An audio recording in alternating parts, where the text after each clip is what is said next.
we go. Nice and easy. No way out, little guys. Not out of this jam. There's a cylinder on the ground in which the man is arranging some netting. It looks like some kind of trap. He notices you. Who's there? Oh, the police. Hello, officers.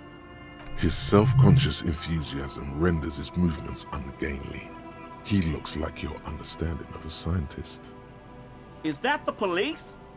Why are the police here? Don't worry, Gary. I'll handle it. To what do I owe the pleasure? That's sarcasm. He takes no pleasure from your appearance.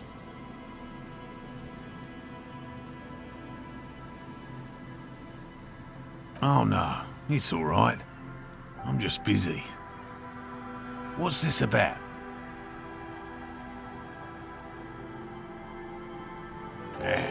Of course.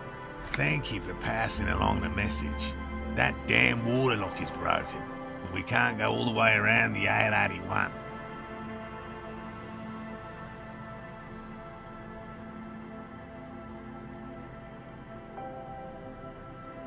You broke the water lock with a motor carriage? There was a billboard in the canal. Not a vehicle. It said Samaran Butter.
Did he say we can go back now? Yes, Gary. We can go soon. If you see Lena, tell her I won't be long. Sir, your wife is waiting for you. I just have to do one more round. See if the phasmid has taken the bait. Then we go in.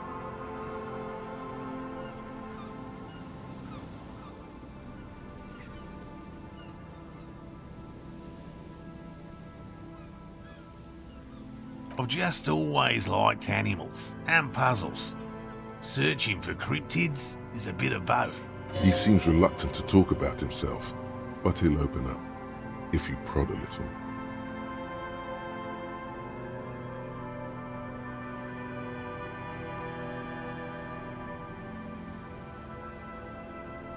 It's not child's play, just because I have to traipse through the mud every so often. Real. I know you think one is a respectable profession, while the other is superstition. Everyone does.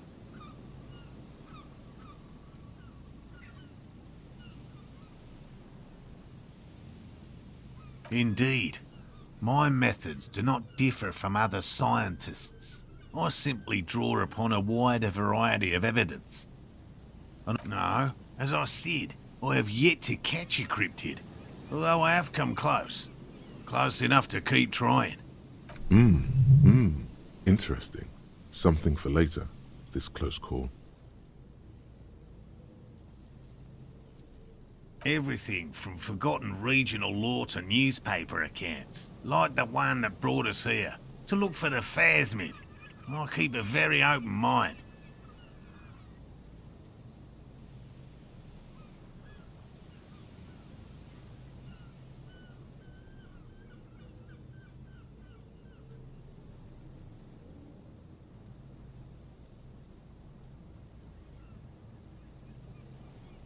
He's interested in things that people believe that scientists don't.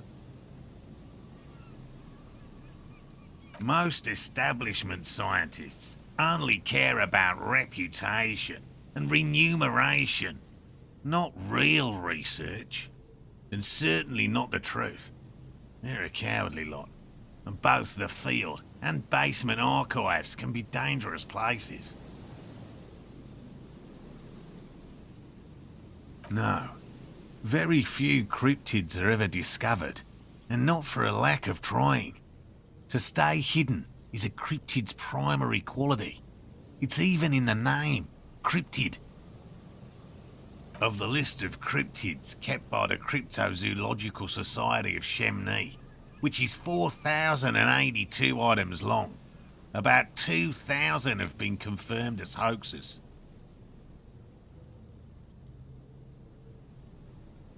Two are categorized as confirmed discoveries. The rest are in differing stages of discovery, refutation, and data collection. Yes, the Chateauquan forest pygmy, who turned out to be an extinct species of primate, and a cave salamander from Yugograd, who is, honestly, quite unremarkable. It's in a zoo somewhere. We cryptozoologists are brutally honest with ourselves, more so even than the public. With cryptids, most cryptids are hoaxes or they are never found. That does not mean we should stop searching.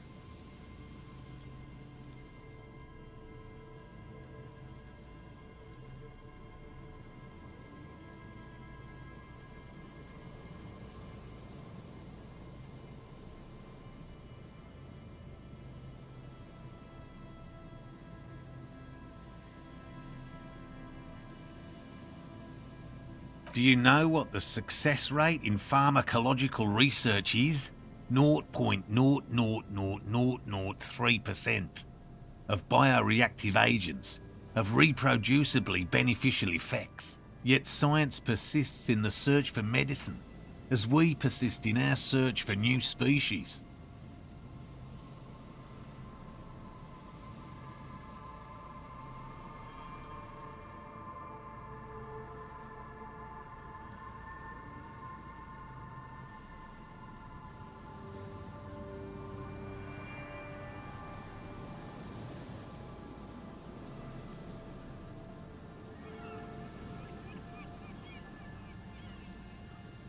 He has clearly done his math on this. There is no surprising him or swaying his opinion. Yes?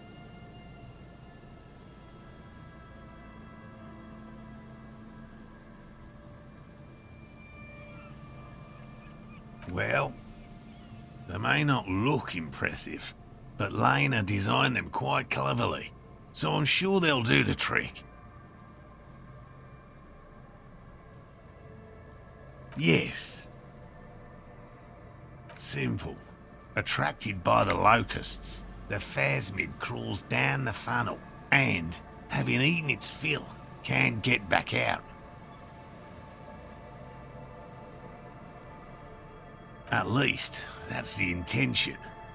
The net isn't a perfect solution, but we didn't want to use anything that might damage the specimen's delicate exoskeleton. Locusts. Nearly all known phasmids are herbivores, of course, but we've hypothesized that the Insulindian phasmid might occasionally prey on other insects. Inside the traps, a number of locusts crawl and tumble over one another in a tiny, chittering swarm. A meat-eating stick insect? Does it pretend to be the reeds as part of its ambush behavior? This seems unlikely.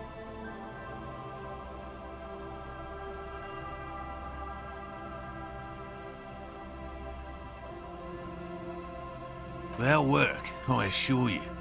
The predatory hypothesis, using locusts as bait, accounts for the failure of previous efforts by other teams, which use plants. We have given this some thought. The traps do seem to be deftly and thoughtfully constructed. It's clear the cryptozoologist's wife knows what she's doing.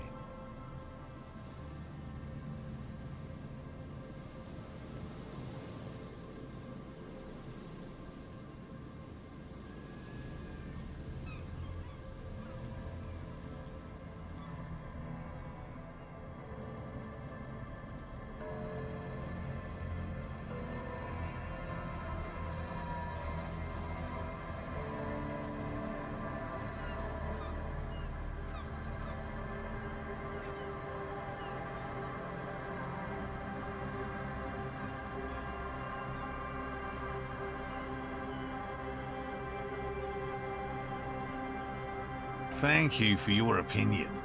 We have also included plant material in the traps to satiate your skepticism. Not a big fan of skepticism, this one. Yes. What?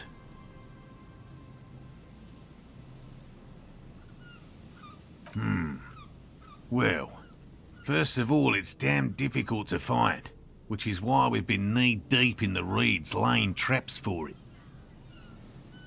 I'm expecting it to be quite giant. One known species of phasmid, called the Megaphasmodea zoensis, is about the size of a grown man's forearm. So, good question. Being a phasmid of the order Phantasmodea, a ghost insect, it disguises itself as plant matter. In this case, the reeds. Awful lot of reeds around, aren't there? And I suspect it may have also developed other specialised techniques to protect itself from predators.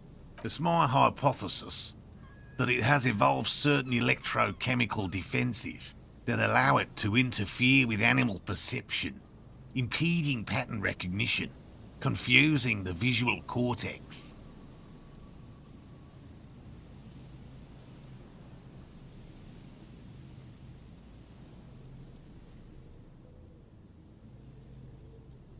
But I cannot describe how these defences work, much less how they evolved, without studying a live specimen.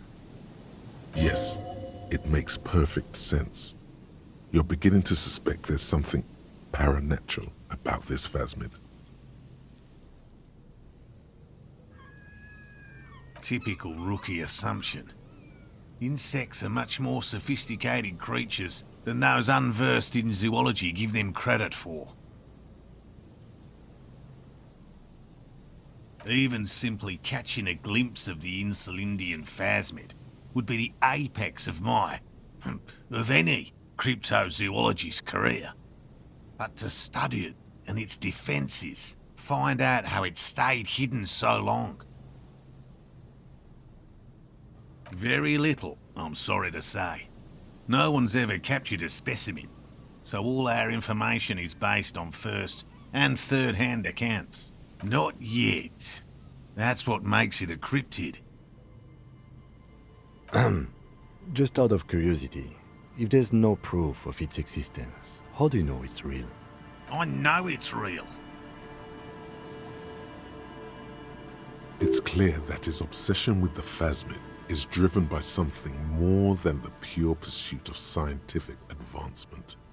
By which I mean, I've heard enough first-hand accounts to believe quite firmly that the Insulindian phasmid is more than mere superstition. Yes, the most recent sighting was by a couple of teenagers along the coast here. That's what brought us to Martinez specifically. It's the first credible sighting in several decades. Admittedly, it's an unusual location for this species, but with all the sewage runoff upstream, it probably doesn't matter much anymore. I have to resist the thought. Such an extraordinary creature is doubtlessly highly resilient. After all, it's generally thought to be capable of parthenogenesis.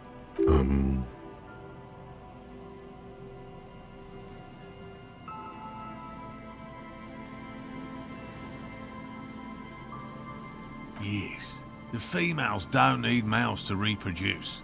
Makes it easier for a species to survive in adverse conditions. Yes, the Insulindian phasmid is a very clever insect. That's why it's so damn difficult to catch. But as a scientist, I'll try my best to remain dispassionate.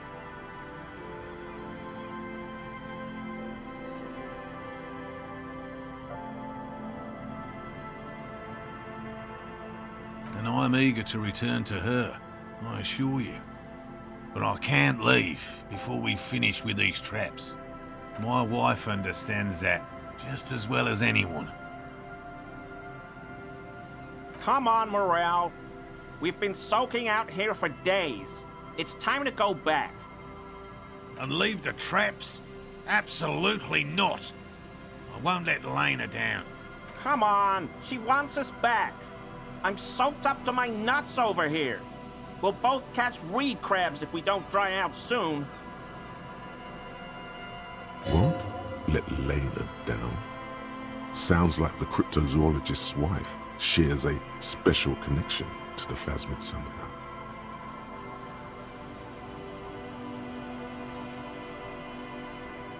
Of course it's important to her.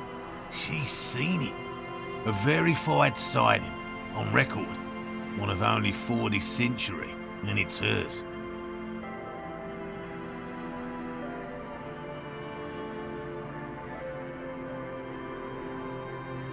She's seen it. Yes, that's how we first came to know one another, in fact. But that's her story to tell, not mine. Needless to say, you must ask her about the mysterious Phasmid. Suffice to say, it's long been our dream to find proof of the Insulindian Phasmid together. I can't abandon course now.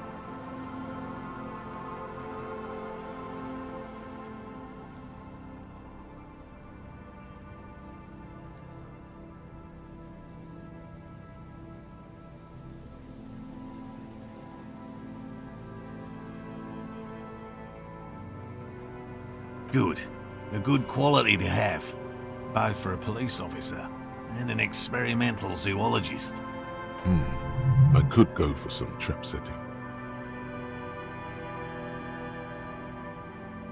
I didn't expect you to take such an interest in our work here, officer.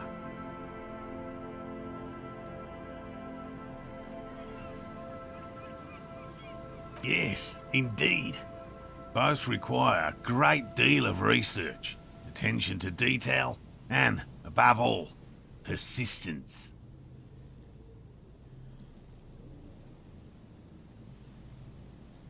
There are 4 in total. One is to the south, on this little peninsula, by the boathouses there. It's very near.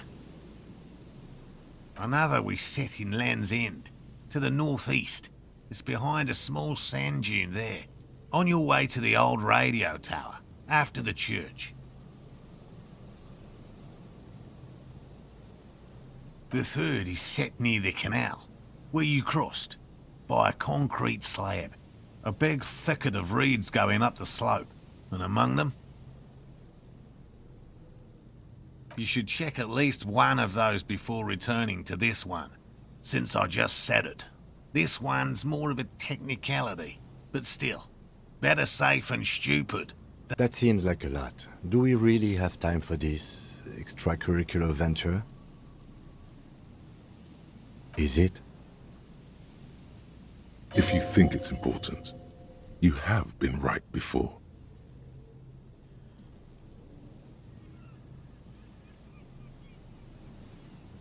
Bring it to me at once. Just make sure the trap is closed tight.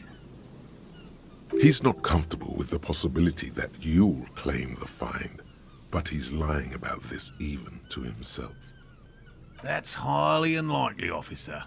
But in the event you do, I'll spray you with a pheromone mixture I developed.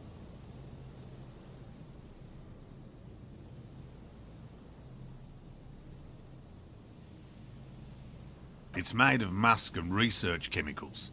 The pheromone should attract the insect to you, or at least prevent it from bolting at the sight of you. It's quite potent. Will last you about a week.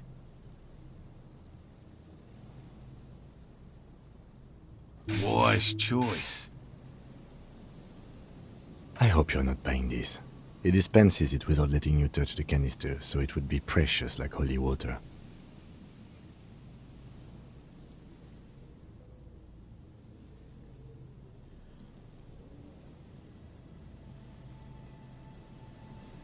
It is precious.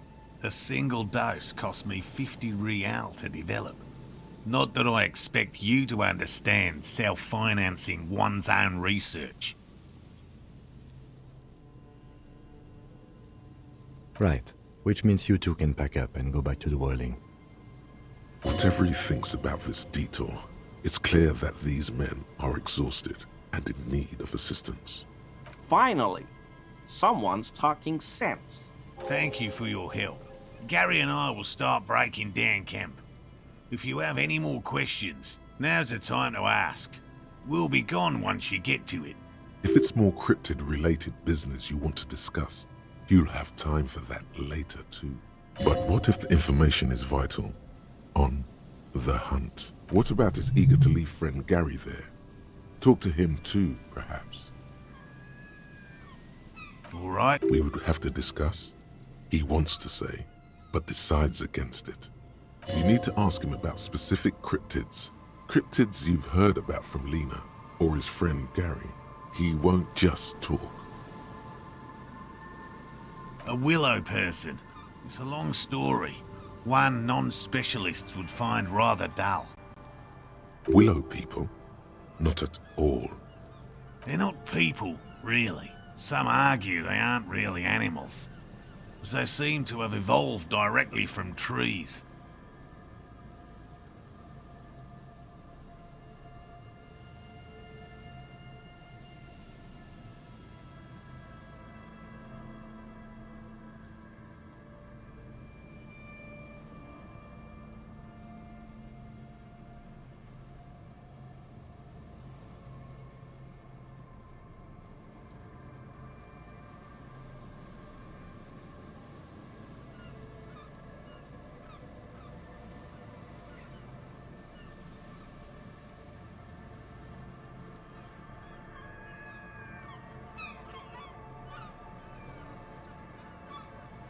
They're very, very thin, almost flat in fact, and can camouflage themselves easily, wrapping themselves around trees and blending in with the tree bark.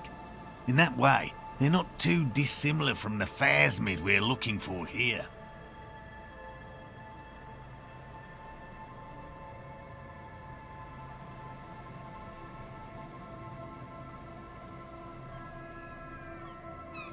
You probably have.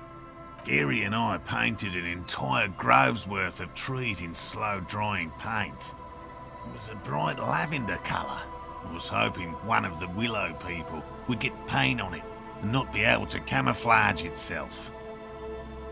After waiting in hiding for hours, I saw a figure slip from one of the trees, a lavender shadow dashing through the grove. I chased it with a net. Not very elegant. You can't be elegant in the field. And, well, it was faster than me. A lavender shadow. I know you think we were snacking on funny mushrooms. It's easier to mock someone than to admit that the world might be more interesting than you've imagined. Furthermore, I'm not saying it was a confirmed sighting. I'm painfully aware of what goes into verifying such things. There is a serious possibility that I saw a squirrel or a trick of the light. I am my own harshest critic. He makes it a real point here to sound falsifiable. Confirmed. It's 100% verified and meets all the standards of an authentic cryptid sighting.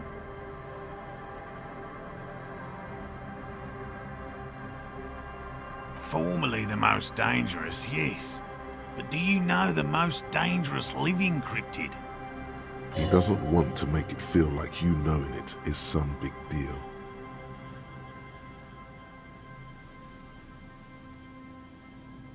The most dangerous cryptid is a carnivorous ruminant, known colloquially as the dread moose. Yes, the dread moose subsists entirely on flesh.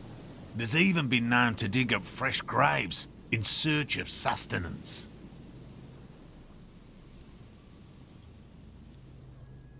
Human remains have been found deep in the forest, torn apart, then trampled into the mulch by large hooves. Infer from that what you will.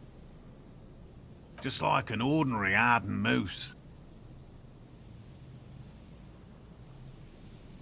You can't. That's what makes it so dreadful. And hard to identify. A moose that looks like any other moose.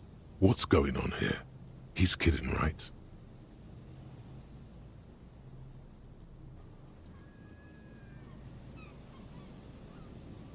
The bodies found in the forest are just one piece of physical evidence. There's more. The recent surge in the moose population has hidden carnivores.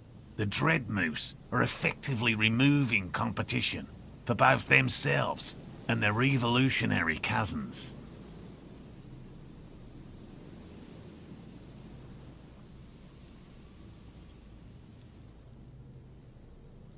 Moose are already being hunted for sport. Can you imagine what would happen if they came to be viewed as predators? The carnivorous moose are a very young species, the result of a genetic mutation that fared well in the process of natural selection. It makes sense that such a majestic animal with natural weapons, antlers, would come to rule the forest. The only strange thing is that it took so long.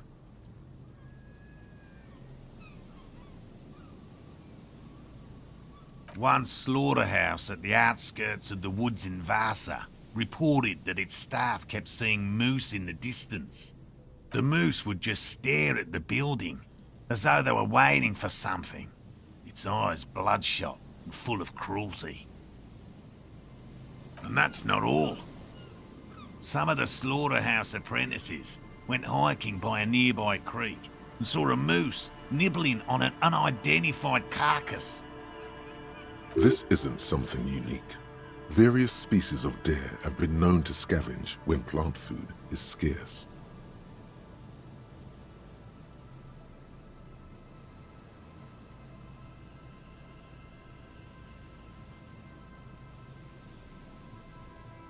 Anyway, there is more than enough evidence to justify a thorough search for the dread moose. Let's close the subject before it turns into an argument.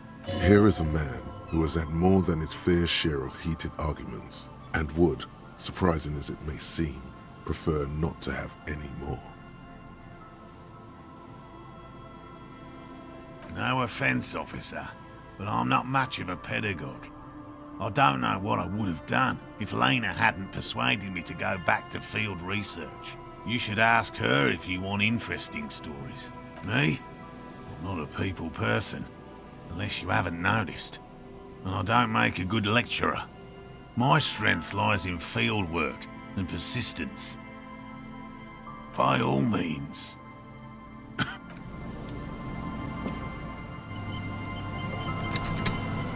Hello, I'm Gary. Very generous of you to help us out, officer. Yellow man. I mean, officer. The lieutenant raises his eyebrows slightly and takes out his notebook. Yellow man. Interesting. This is something to ask him about, after a little probing first. I'm just waiting for my friend Morel to finish up with his insect traps so we can return to civilization.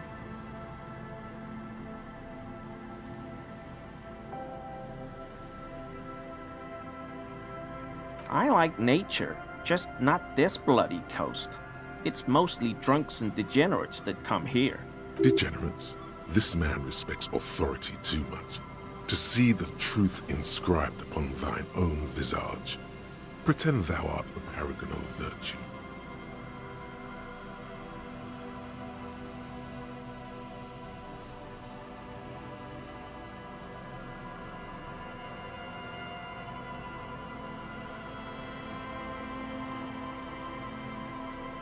I've been tempted on occasion, but someone has to stay strong for Revocol. He pronounces Revocol with a hard K, unlike other people. Serious question time. This man is no innocent. No one is.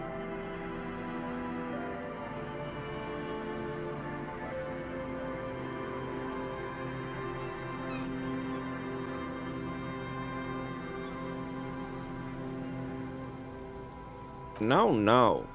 I help Morel with research sometimes, and I've learned some things along the way. But I don't usually go in for picnics like this on my own. There probably is a follow-up to this, but you can't think of any. Doesn't matter. Waste of time anyway. Gotta keep moving. I like to pronounce it the hard way. The old way. The Vespertine way. He winks at you, trying to relay some hidden message, inviting you to mispronounce it too, perhaps. It's a secret rite. A very fringe nationalist handshake, probably.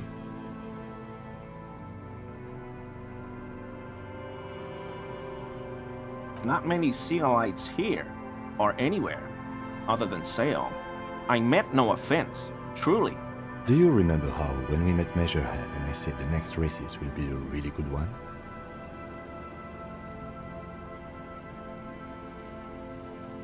Well, this is that racist.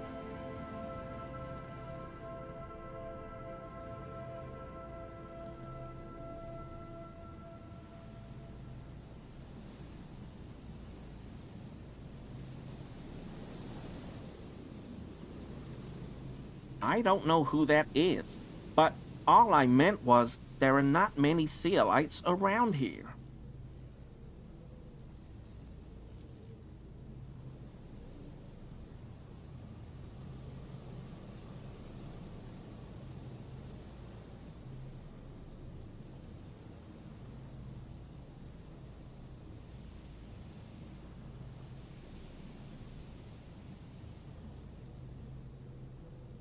Oh, yes. Of course he is. I was just speaking about his connections. Let's change the subject, okay? My mug? Why would you think that?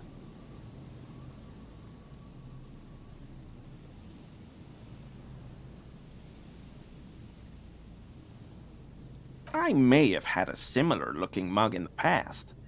That's all.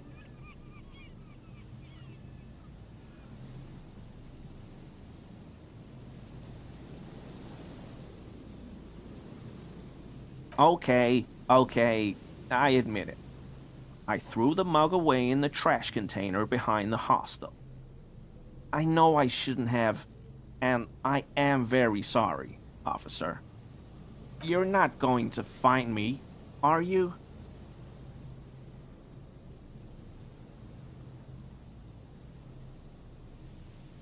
Whew. Thank you. You won't regret this. I won't use another man's property to dump my garbage ever again. I don't know what got into me, really. Work has been stressful lately. Damn Koiko's price dumping us out of competition. What did you do, Gary? Nothing. Just answering some questions. Helping out the law. I know a guy who works with the trash collection services, CS Municipal.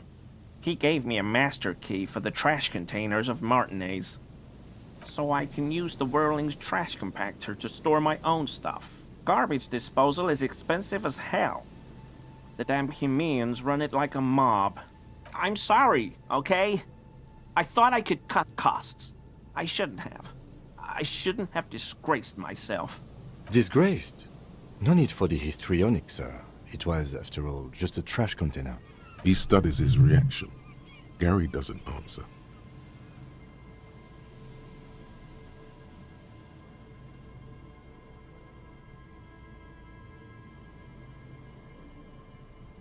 Officer, please. Let me explain. I was only cleaning up. I live right across the yard from where he was hanged, and I saw him stripped naked. All the clothes lying around in the yard, smelling. People are animals, you know?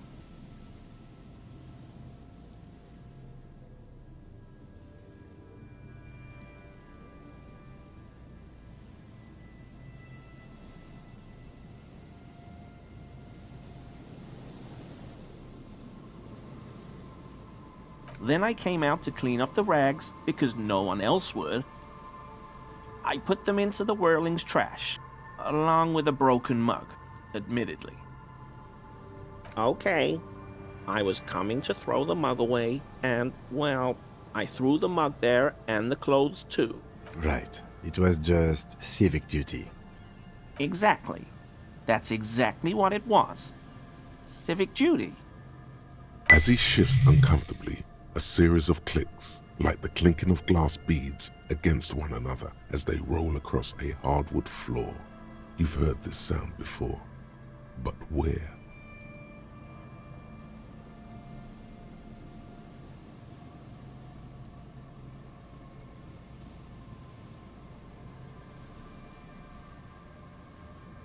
What sound?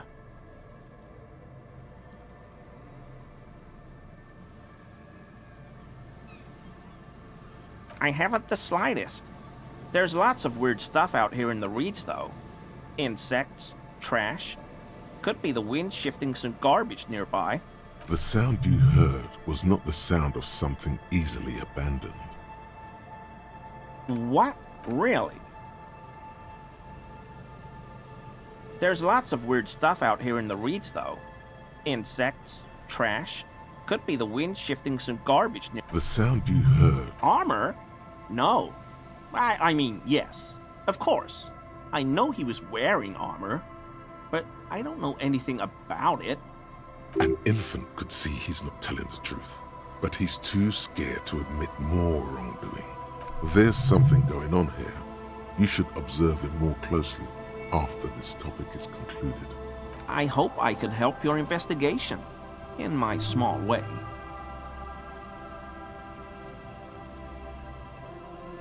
I told you everything I know, sir. I'm truly sorry for the mud, but I have nothing to do with that. He's not feeling too comfortable in his own skin. Odd, I'd say. Uncomfortable shifting around doesn't make him the killer, though. It's something else.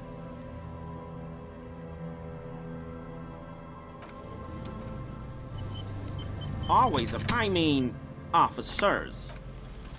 Is he?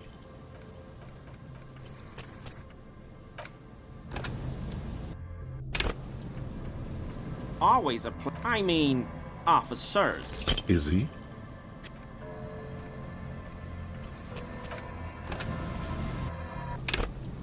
Always a pledge. I mean, officer. I told you. He's not uncomfortable shifting around doesn't make him the killer. That shirt looks very uncomfortable on him.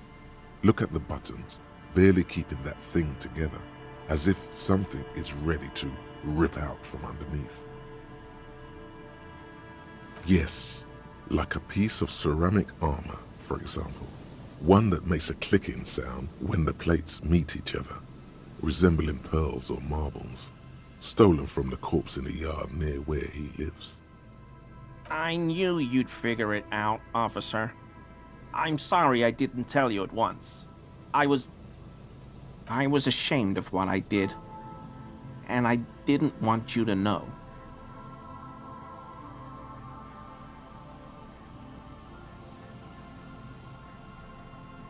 We're not detecting falsehood, sire. He's gearing up to admit the truth. This shame is surprisingly sincere. Gary, what's going on? Later, Morale.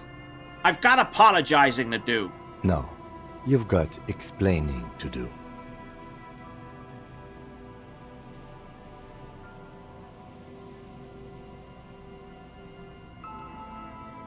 Everyone was picking those pieces off him, and I was watching them do it. And they'd scattered his clothes all over the yard. Everything was smelling. So I went there to take out the trash and started cleaning up. All those rags on the ground, him swinging up there, and I had a lapse of honor, sir. I thought, he's a foreigner. They all say he wasn't from here. Only the cuirass was left, so I stripped it off him. It was early in the morning. No one saw me. I took it with me. It was a mistake. Had I known it'd give you guys trouble, I wouldn't have... Fuck. We're detecting sincere contrition here, sire. He's not trying to flatter anyone. It's okay. It was a loose end, and you are tying it up now. I'm so fucking sorry I called you Yellow Man. Seolite officers commanded the suzerain's navy. Most of them sided with the king when... They were thoroughly conservative men. he realizes suddenly. It's difficult to say what the lieutenant thinks of this historic apology. His face does not belie emotions. Because I was weak. I should have told you the moment I saw you. But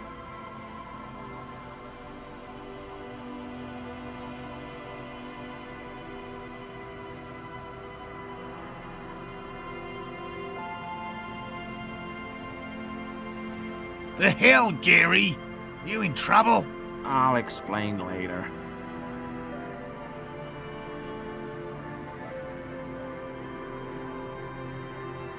I always thought it was the Union. Some Union hardasses lynched him because of the strike. But almost everyone in town knows that. I wish I could tell you more. This is all he knows. He sighs again, hangs his head, and unbuttons his shirt fully. A cuirass that matches the dead man's boots comes into view. Soon it is in your hands, smelling of his sweat. But so light to hold, like a bag of cotton. Yes, absolutely. I will never do anything like this again.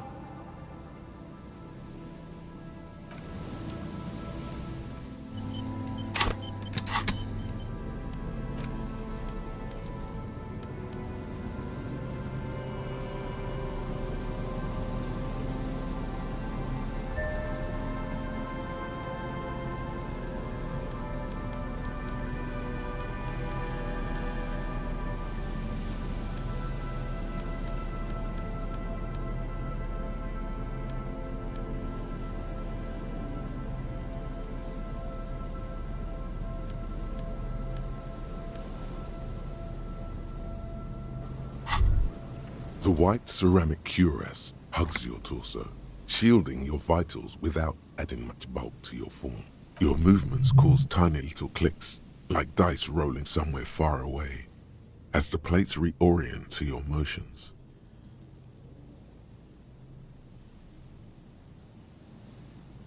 The hardened vitreous enamel, at once sleek and light, adds a glow to your cheeks and a spring to your step.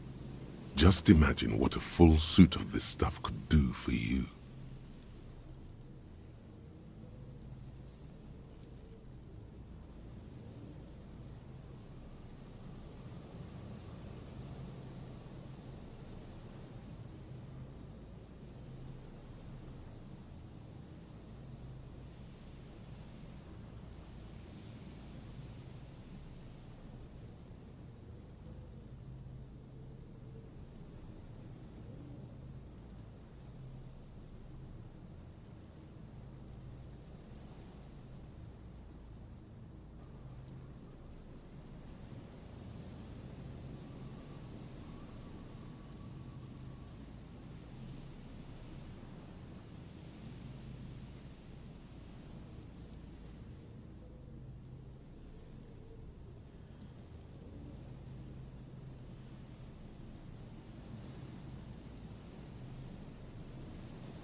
You really do feel more confident. Invulnerability does that. Even partial invulnerability.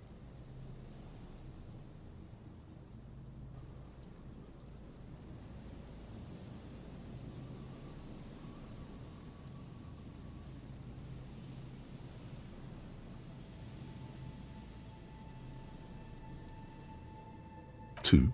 Are you sure you're correct there? There was a helmet too. 3 pieces more like. You were ambitious. It may be a while before you have all the pieces.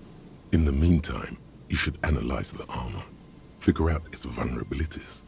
Remember, this is a highly specialized kinetic redistributor meant to stop bullets. Wear it. Observe its properties. See if there's a weakness in the design. For the day you have to fight someone covered in the same material.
The remaining windows rattle from a strong gust of wind. They're covered in a thick layer of grime. They must have been like this for 40 years. Dripping water falls from a high place. All you can see is the shadow of a collapsing staircase. There's rust and corrosion on the bars. They're foaming with it. And a small layer of white salt from the sea. No, I won't even try. You know, I had a partner once. They called him Eyes, because he had to show me things. It's that bad. Well enough, actually. It's odd how that works. I'm no sharpshooter, but I passed my shooting courses 7 out of 10.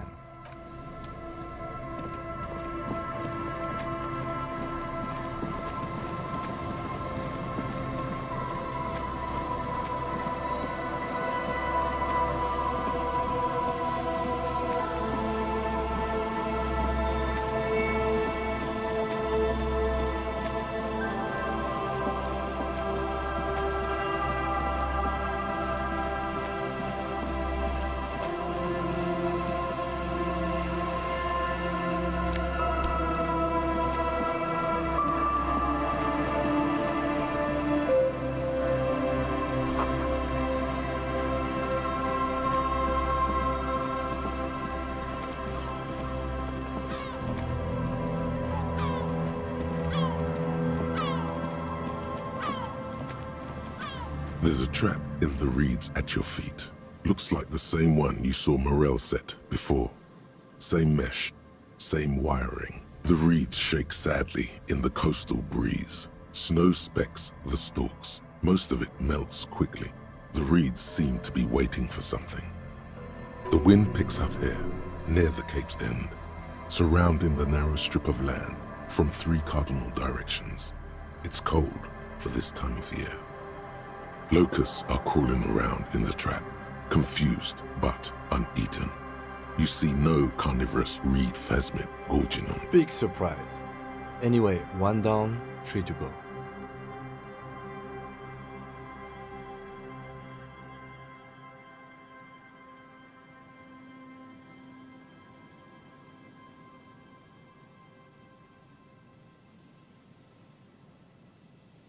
You set the apparatus.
cold door, worn by elements, guards the depot. The wind has blown a sand dune in front of it. The door hasn't been opened in a long while. You see a handle. It's military, a service depot of some sort. The washerwoman mentioned a depot up the coast. She said it was for moving ammo and cargo across the bay. This might be it.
A pane of eternite has been planted into the snow.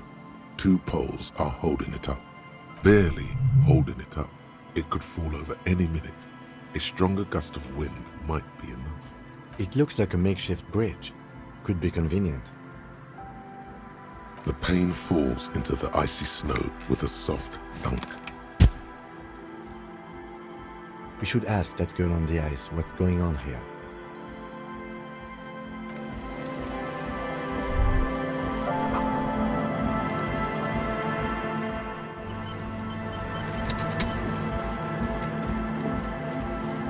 A shaggy-looking girl in her late teens or early 20s kneels on the ice with an electronic contraption in her hand. Hearing you approach, she looks up.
Oh, hello there.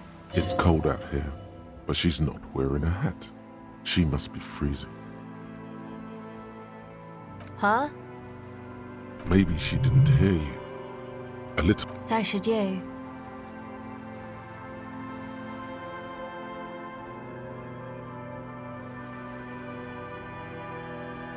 Oh, I didn't notice that.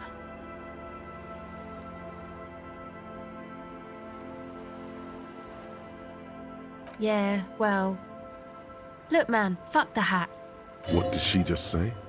That's not how a civilian is supposed to address an officer of the law.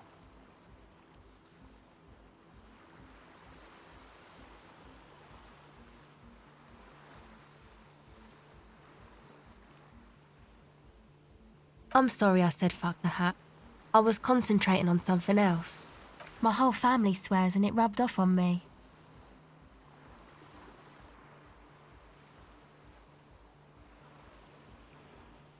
A cell. Her hair is dyed blonde, with dark roots showing. There's a coarseness to her features, some masculinity below that timidness.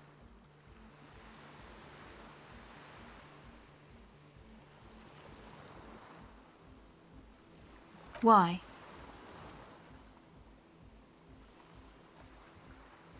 Okay, it's Burger.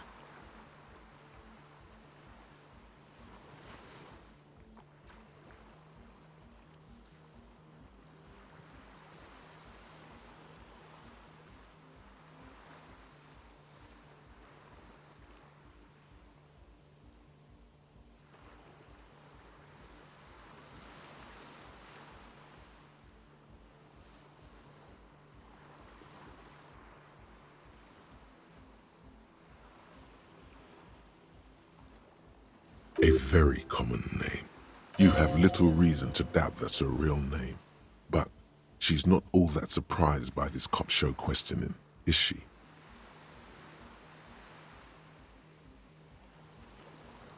Recording, I guess. I think I'm recording cracks in the ice, but there's no way to tell. Not without headphones. I think I just recorded your footsteps too. Not sure how that will sound.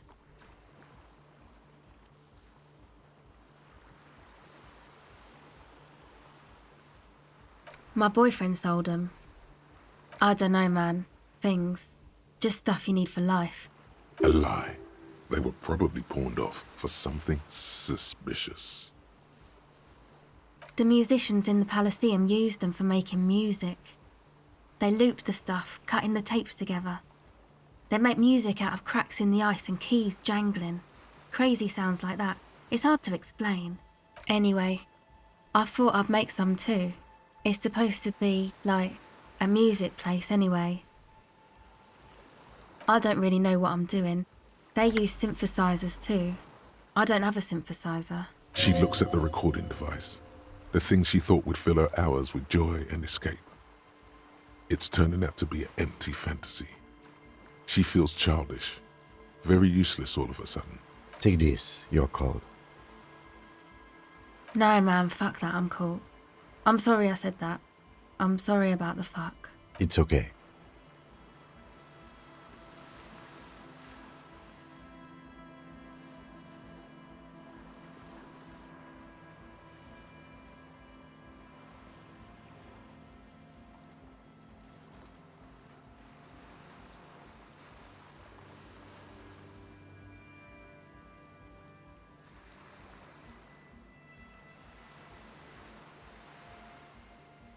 That? The boys think it could be a place, like the Palaceum or something. Stupid. It's really not gonna be a Palaceum, that's for sure. And who are these boys? Yeah, Andre and the guys, they're inside, in the tent.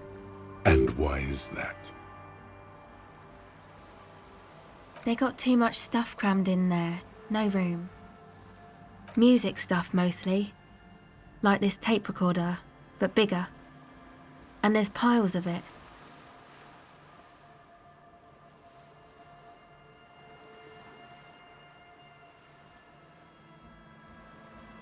That stuff is more expensive than I am.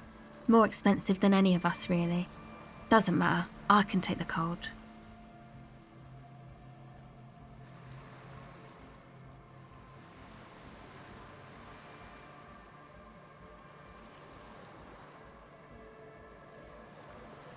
Yeah, maybe you were right about the hat.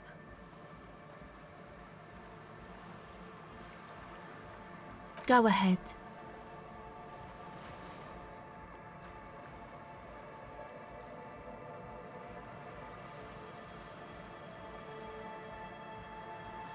Okay.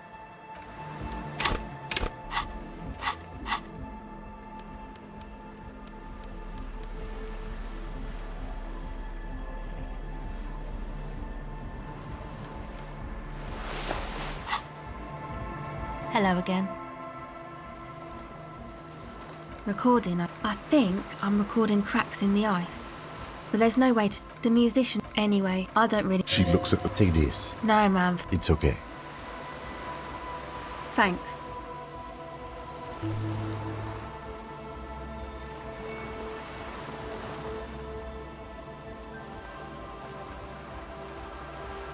Go ahead.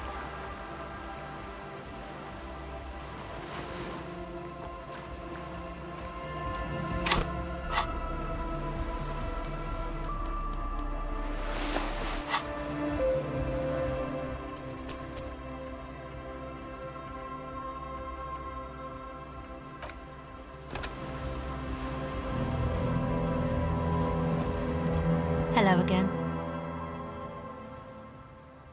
This is a portable recording device. It's for field recording. Low quality, but still. Actually, just one wire. I picked on it till the braiding came loose. The wire leads to a contact microphone.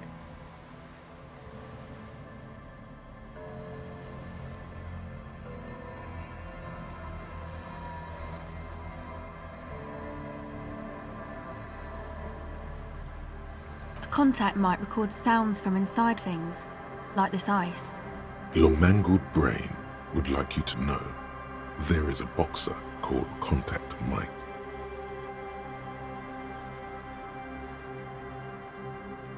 No, you're welcome.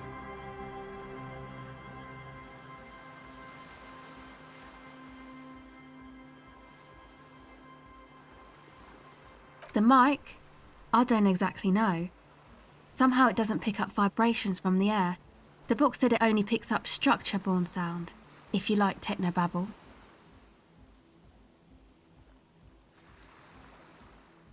Same place I got the recorder from, the Palaceum. Oh man, you haven't been to the Palaceum? It's the coolest place in this whole drug-addled shithole. It's a music club and a synthesizer workshop on Boogie Street in Jamrock. Musicians live there, like real musicians. I once saw Arno van Eyck. Thinking about it really cheers her up. It's a long way from here, though.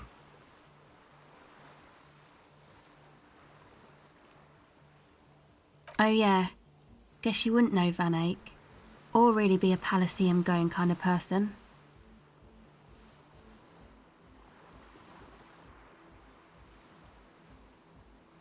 I don't know what that means. I don't know what that means either.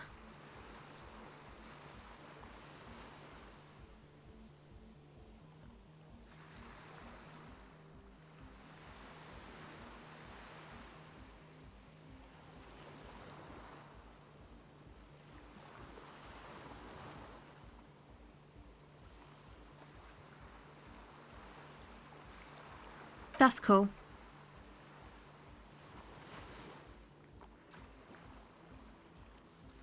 Sure. Yeah, I record stuff with it.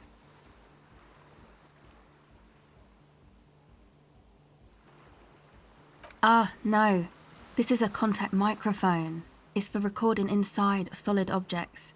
Contact mic just beats people up.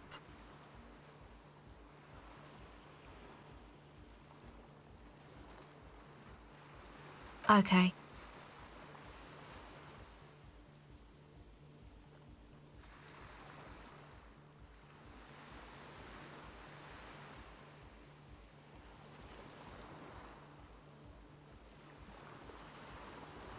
It's supposed to become like a club for anodic dance music, like that new style of synthesizer stuff they play at the Palaceum. Except that, yeah.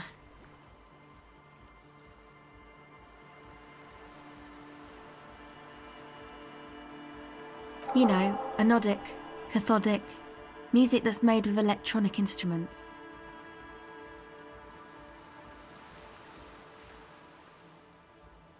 Synthesizers and tape consoles, microcomputers too.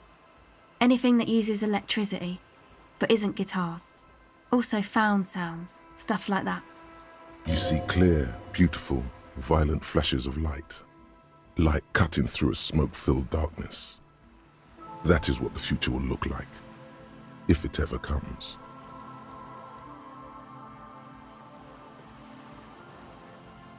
I know. It's not my idea. Andre and the boys found the place. It was supposed to be deserted, but now they can't even take it. Hey, you two are cops.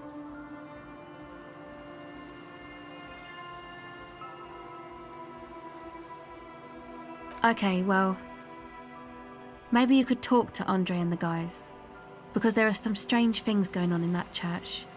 If you're police, you should look into it, right? They're inside that thing there. Would be cool if you did. Was there something else? No, not really, no. She's trying to get out of a direct lie with semantic tricks. She personally didn't put the padlock on the door.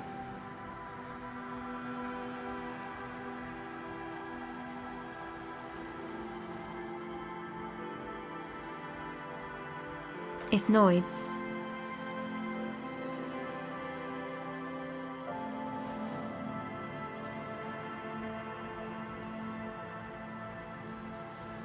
To keep more weirdos from getting in. Fucking Martinez. I'm sorry. It's got the worst weirdos. If you get around to it, ask Andre about him, he'll tell you. Go ahead. Well, it's just questioning, right? You're just questioning me. It's what cops do. Once or twice, yeah. I'm sorry I haven't had the Revachol experience they get east of the river.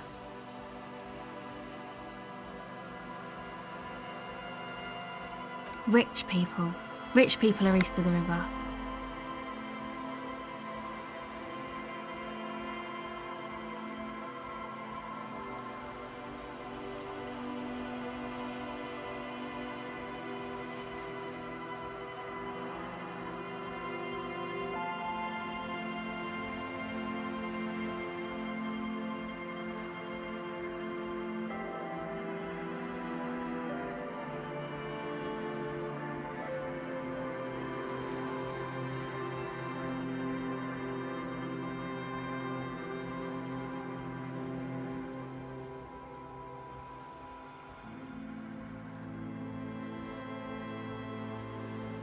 Oh, they are, and I'm scum.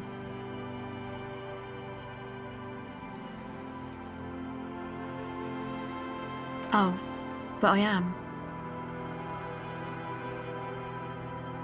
The usual. I had a shitty run as a teenager. You know, drinking, getting into fights. The ugly stuff that happens when you move out your parents' place at 13. In Forberg.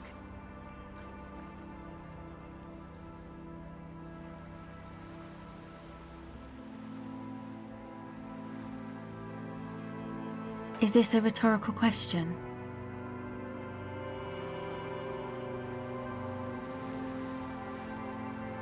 My dad was a drunk. Plus, I guess, I just wanted to drink too, you know, get my party on.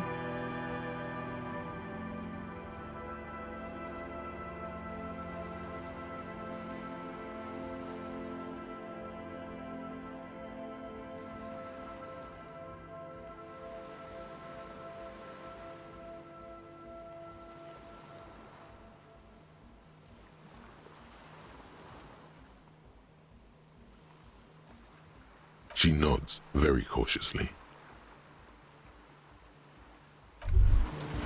Hey. Psst. Psst. Hey, yes, you. Word on the street is you're ready to start building communism again.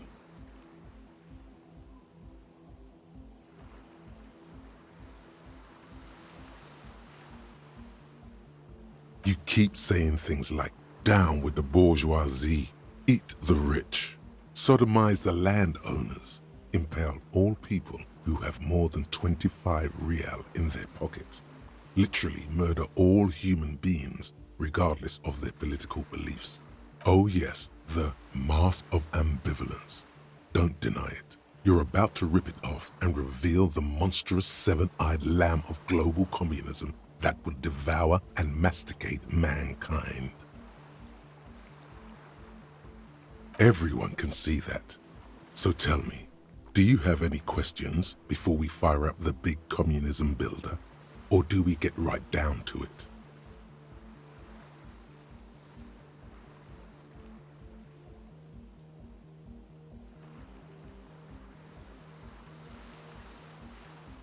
Very well. I guess no one will build communism then. Tell the working man it's over, unless anyone has objections. No objections. It's mathematically impossible to achieve a classless society. Everyone knows this. Let not failure ensnare you any further, beautiful pixie girl. Be an acrobat, a prancing fairy queen. Anyone? Anyone else? There's no one? There's no one. Okay then. Lie down and let the water carry you downstream. Hello again. The device is...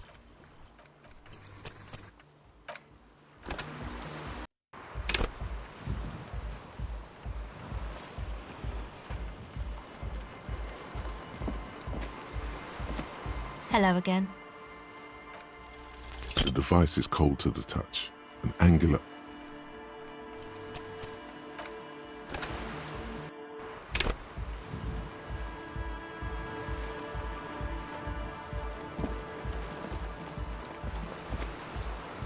Hello again.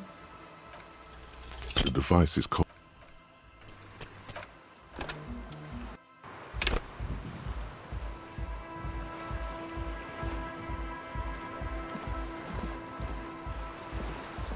Hello again. The device is still warm from her touch and heavy as a brick from the batteries inside. The company logo, Omicron, adorns its yellow plastic cover. Inside, the tape is rolling. The girl looks at the device in your hands.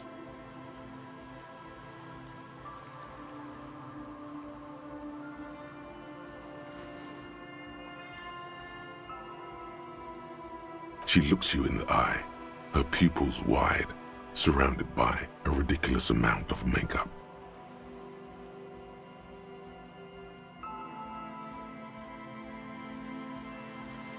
The wind howls. She remains silent. It's real. Tell her. What is?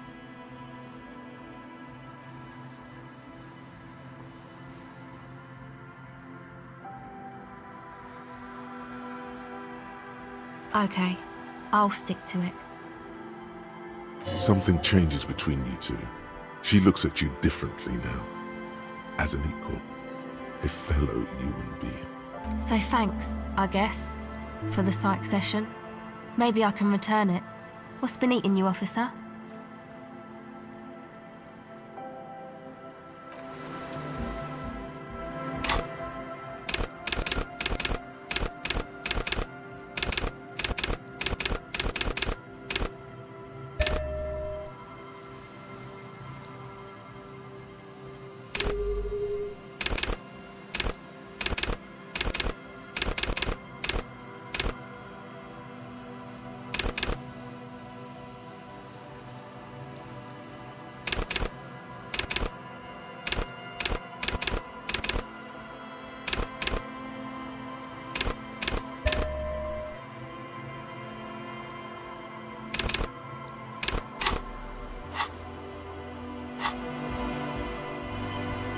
Hello again. Come on, I can tell. But, okay. Be a boyadero about it if you want to.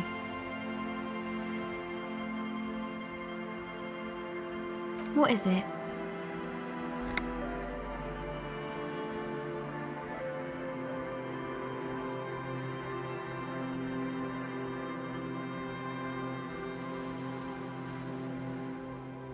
Oh, really?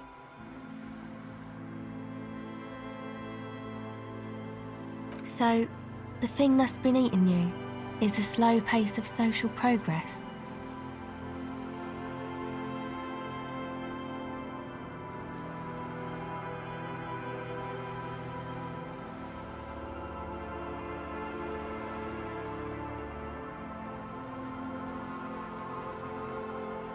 Okay, so you're not that upset, it sounds like.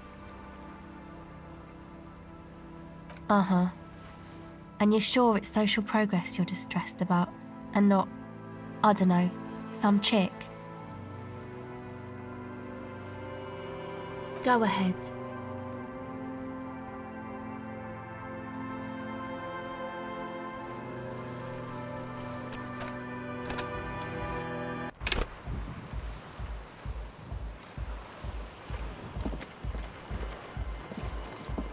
Hello again. Come on, I can tell. But what is it?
Oh, really?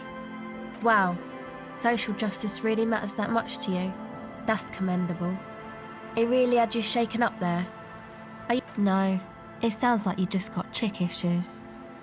Well, think about— Anyway, was there something else?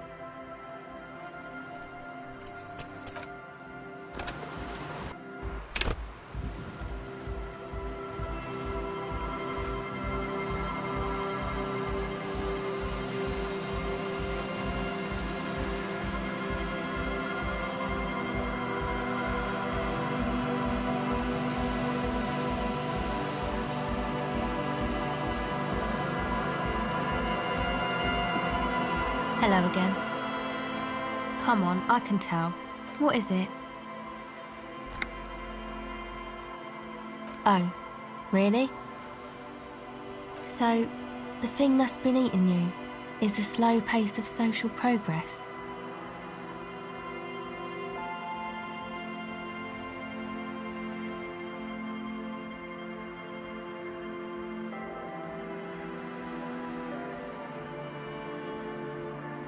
No, it sounds like you just got chick issues.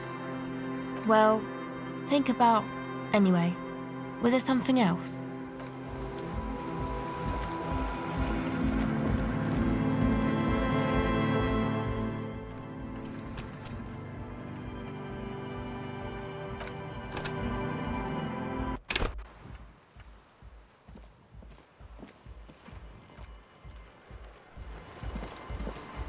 Hello again.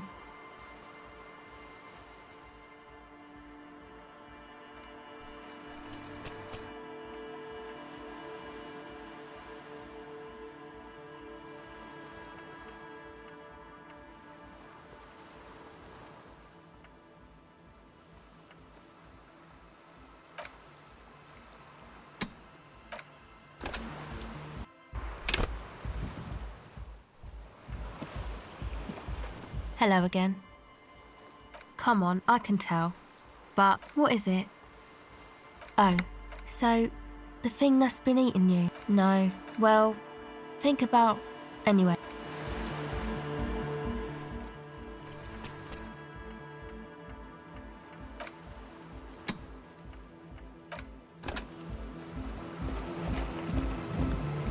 tent is just tarpaulin fabric covering a pile of stuff. The flap is open. Inside, 3 young men, all in forward-looking apparel, reminiscent of the sticker on the padlock, are listening to some new form of music. It's like nothing you've ever heard. One of them looks at you. Come on! Get in and close the flap behind you. The warm stuff's getting out. It's safe to assume this is their leader, or at least he thinks he is. Sorry, we barely have room for one.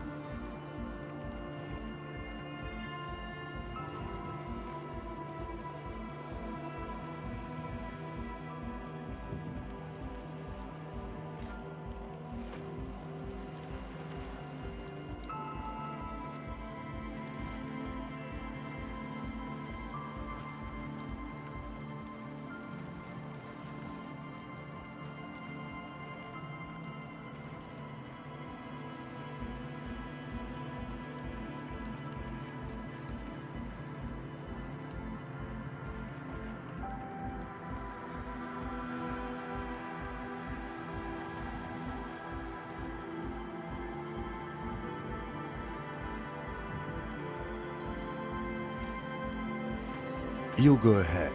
I'm too old for this. I'm actually not, he thinks. I just dislike delinquents. I'm sure you will feel right at home. I'll keep watch.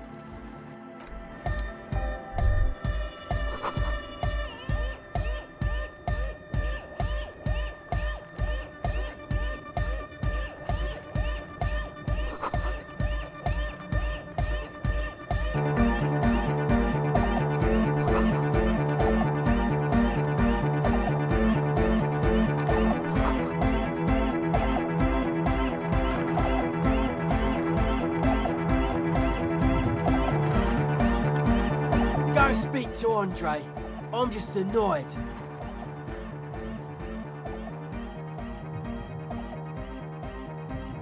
I suck at socialising, man. If you go speak to Andre, I'll have time to tune in, get a reading on your sign. Maybe you should just stand there, watch him rattle his toolbox. Get to know his sign.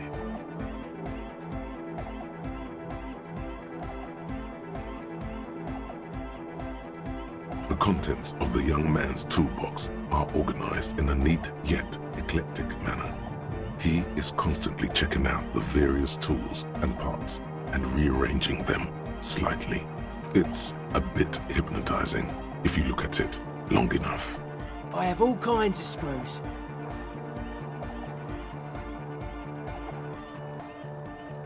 These are my consumer items and my means of production. I enjoy them. Talk to Andre. No point in standing here. The sign's really out of tune.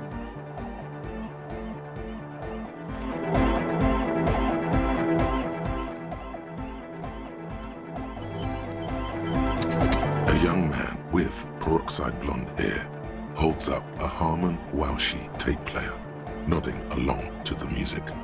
He looks at you with a knowing smile and says, as though you're supposed to be sharing some tremendous evangelical secret, Hardcore! It's hardcore! Skibbity, skibberdanger. I am the rearranger.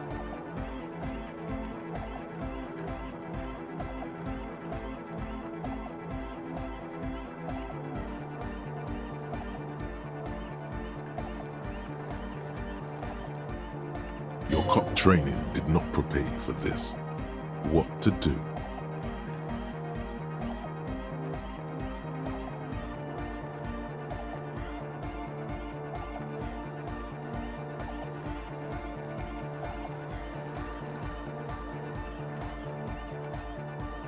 Could there have been a right way out of this garden of forking paths, you think?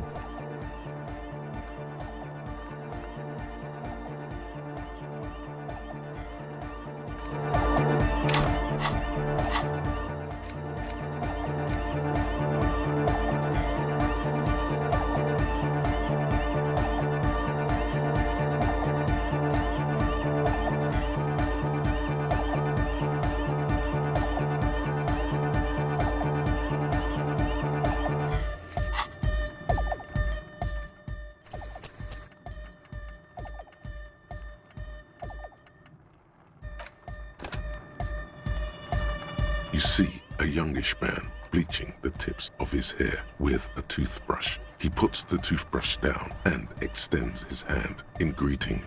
Hello, I'm Andre. His grip is strong, sweaty, and warm. He's trying to project and inspire confidence. This is my posse, Noid. The young man with earrings looks at you suspiciously. And Egghead. Egg!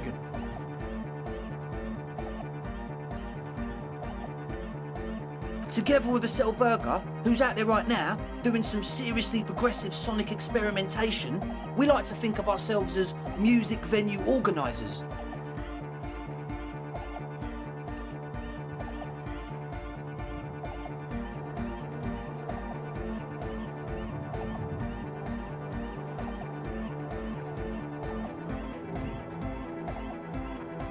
We have many in the pipeline, officer. You see, we've been all over Jamrock North, prospecting for real estate to establish a new venue in. Also for talent. Yeah, thank you, Egghead. And while there is no shortage of raw, unfettered talent spinning tapes in Jamrock, we've had rotten luck with the real estate part. Place is a shithole. I apologise for my friend Noid's potty mouth. I realise this is not how you speak to a police officer. He has authority issues.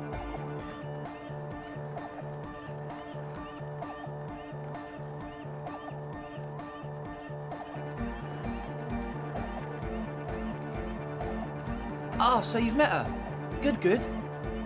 Yeah, it's a matter of occupied ecclesiastical property.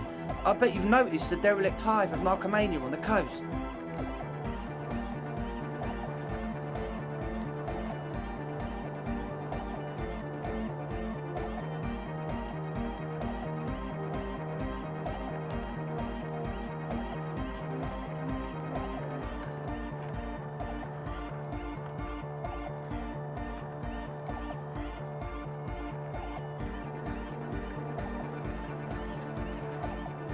I'm talking about the church, and I'm not exaggerating. Even a place of spiritual refuge can become a magnet for all sorts of dopeheads and burnouts if left unattended. Dopeheads! Burnouts. Well, I'm sad to say, that's exactly what happened. Sad because we were just about to put Martinez on the map with one of the maddest dance clubs in Jamrock. Nah, strike that, in Revachol. Strike that! The world! And sadder yet, because the dopeheads and burnouts hold up in there are the worst kind. He leans back a little, watching you with a steady, serious gaze, letting you imagine just how bad those dopeheads and burnouts really are. Good. This calls for an opinion. You're an expert in those.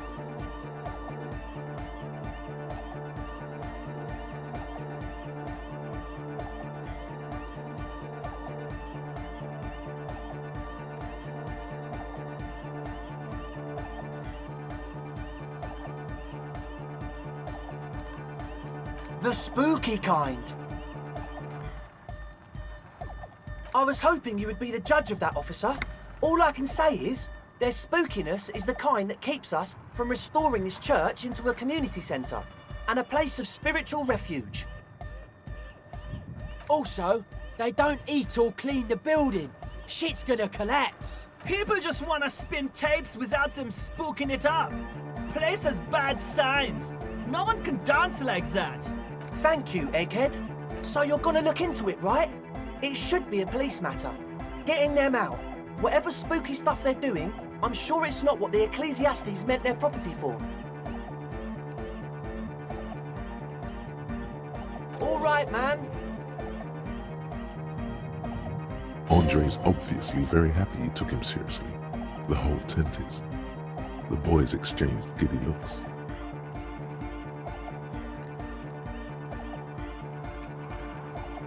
I did ask Noid to install a measure against more drifters wandering in.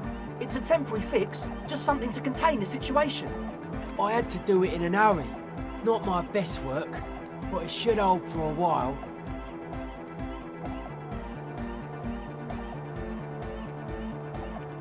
Of course. Noid, give the officer the key.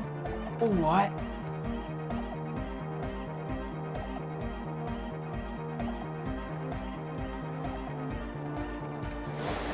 It's as if time has frozen somehow. You think you can sense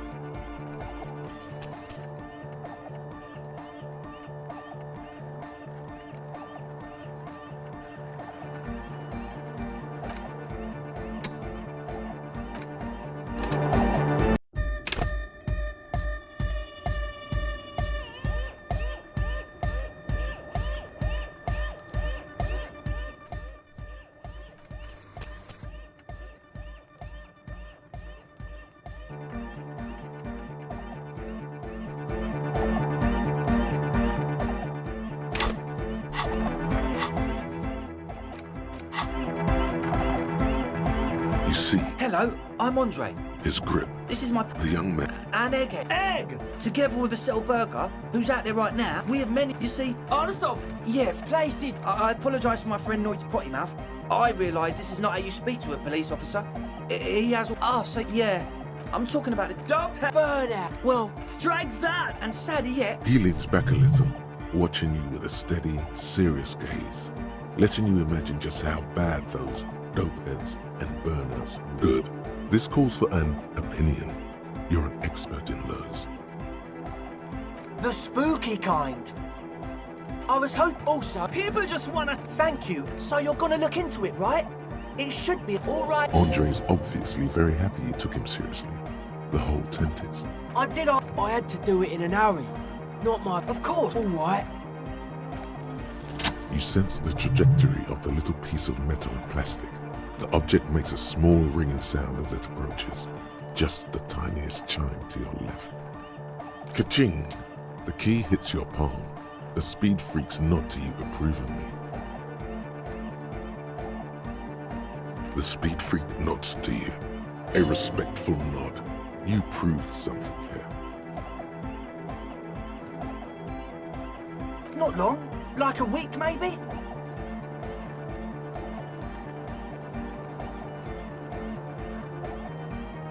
I'm super sure they're alive. I mean, come on. I'm at least 90%, maybe 85% sure they're still alive. Somewhere in the ruinous past that led you here, there was something called exams. You may have learned the term involuntary manslaughter there.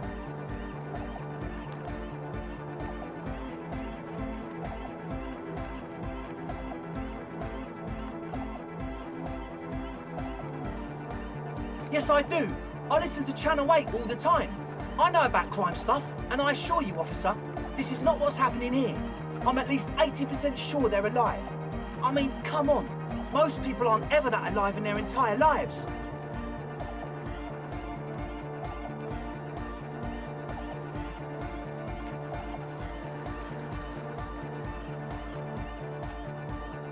You're right. It is nonsense. Total garbage. I knew you'd see through it. You're one smart cop. He nods attentively, ready to answer the questions of one smart cop. Sure, man. Tell us what you want to know. Let's do it. As always...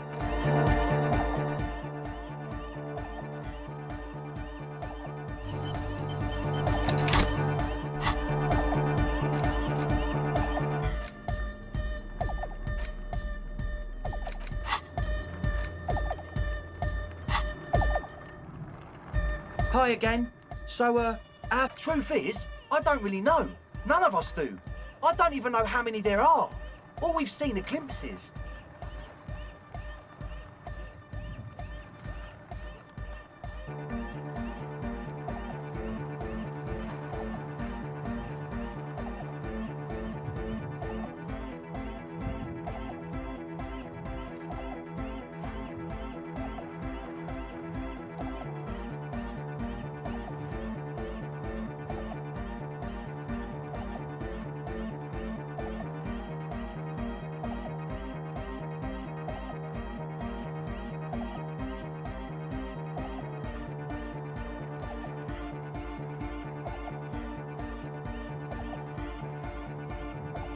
Well, there's also the machinery.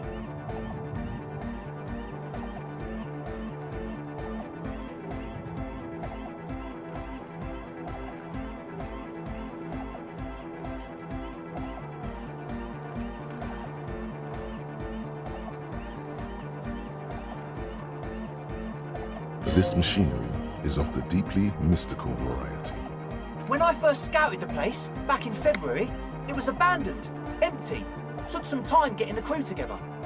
So about 2 weeks ago, we came here hoping to set the stuff up. Suddenly, there are all these strange machines lying around in there.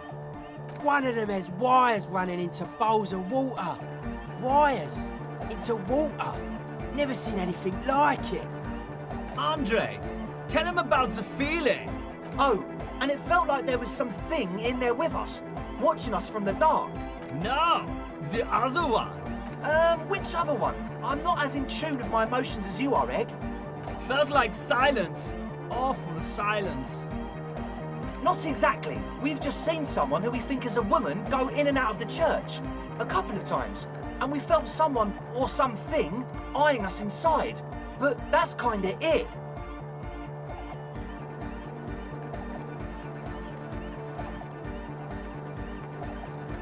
Like, you aren't alone, you know? It wasn't quite human, if you know what I mean. Not human, as in a ghost. It was this dark shape climbing upside down along the ceiling, like some kind of crab man. Yeah, you know, the way it was climbing up and around the ceiling, like a crab. It was stalking a cell, exhibiting ambush behaviour. Odd. Crabs are usually marine creatures, and not known for climbing walls.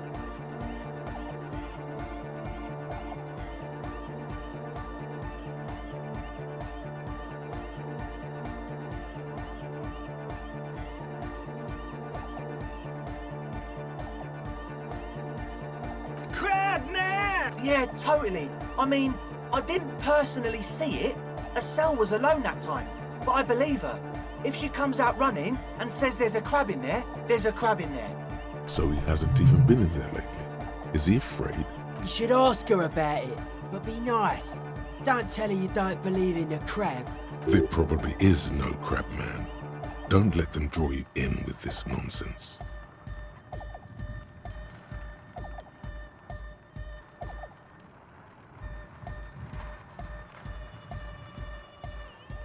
You should talk to Noid about that. I just got a distinct burnout and dopehead sign from them. Probably jacked up to some snuff station too. Probably, very likely.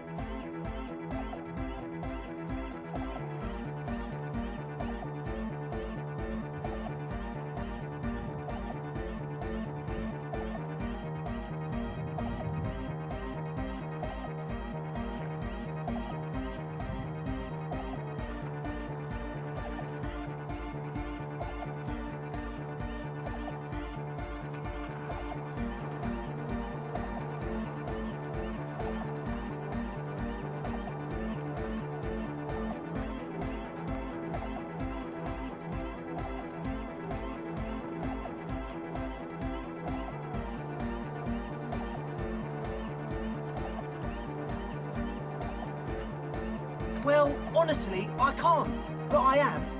This is a below feeble attempt at avoidance. Basically, he is attempting to weaponize idiocy.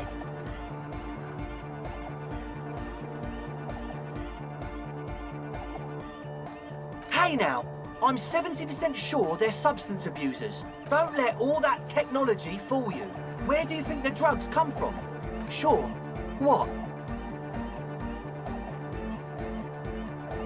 He's a quiet man, mostly communicates through music, and by being a master of ceremonies.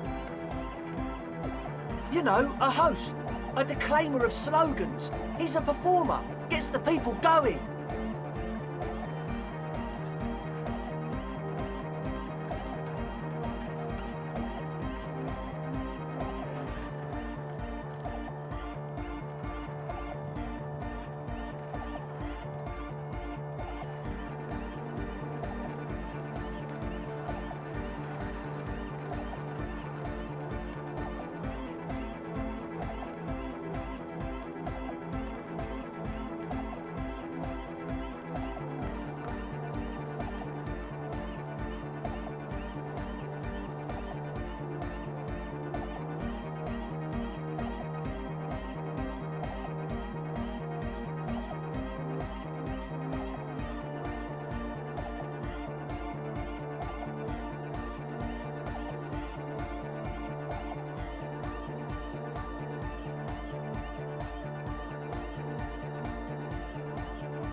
Interesting, sire. A bit like you, then. An MC for short. Well, he's just kind of here. I don't really know how to communicate with him. Yeah, sometimes, when I stumble and find my way into his centre, you have to hear a lot of hardcore to the mega first, though. The man smiles mysteriously, choosing to let the beat speak for itself. I get it. He's a puzzle.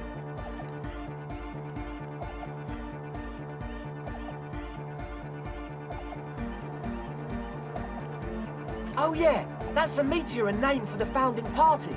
Thought it'd be cool to use it. If you don't know what the founding party is, there might be a way to mask it with minor demagoguery.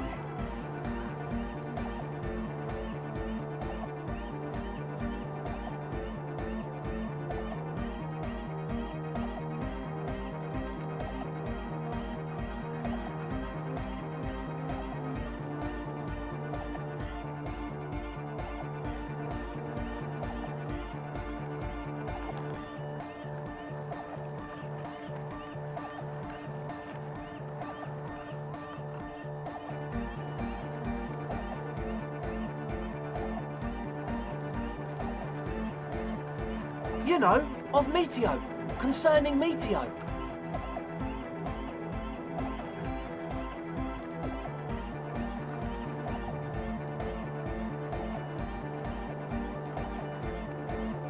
Come to think of it, I've never really looked them up, you know.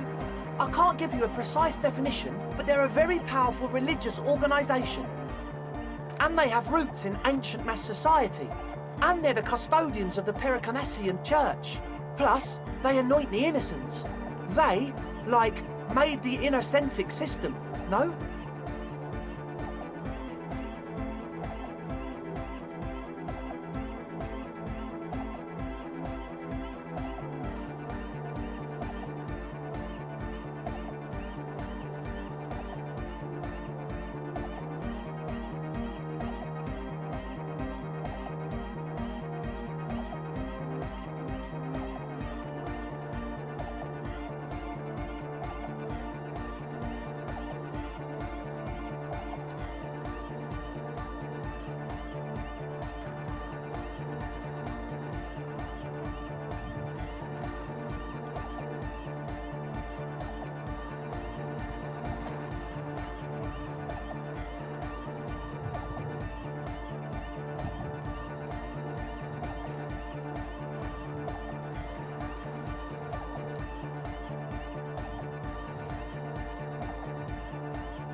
Totally. The Pericanassian Church is about love, and Nordic music is about love. I got love for my Pericanassian posse. Love is the relay out of death. We dance!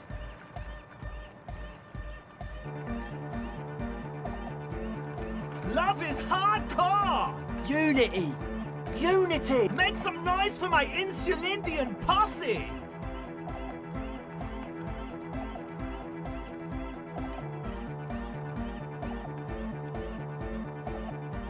You feel it, the anodes and the cathodes coursing through you. Your big toe starts tapping along to the base, as if testing the waters.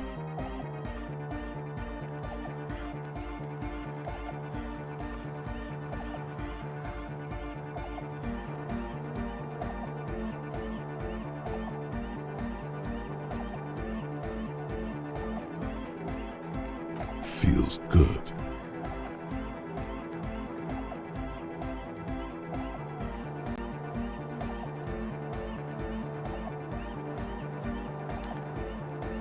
Your posse's like your people, man. Like you got your cup posse. You look out for each other and you party together. And where is your posse, detective? Nothing comes to you. The world is silent. Oh yeah, it can. He's coming around. You're getting it.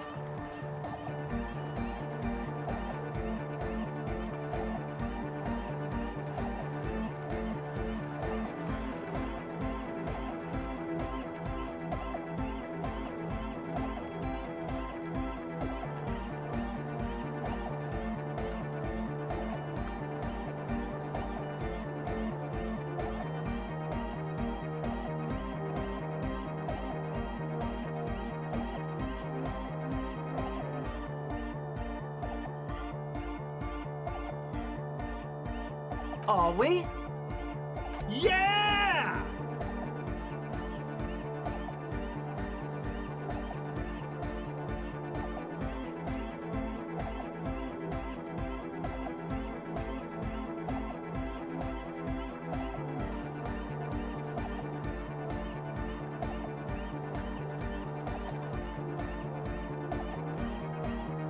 That's pretty downbeat.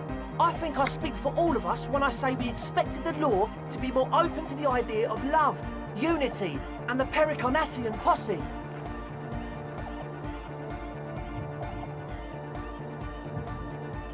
Well, we're sorry too. So, The one with the large head is still looking at you, nodding his head, waiting for your body to start moving. His expectation is fierce. yes. What? Yeah, good to have, bitch to carry. When I first scouted the place, I did some reconnaissance. I'm not sure the church even has running water. Oh. It's the one they sell at the fuel station. It's like he's lying to you, my liege. But he's slippery enough that there's nothing for you to grab hold of.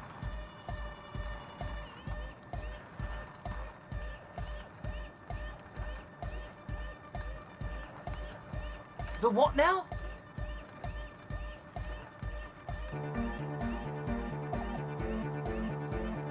Oh, the old Ultra.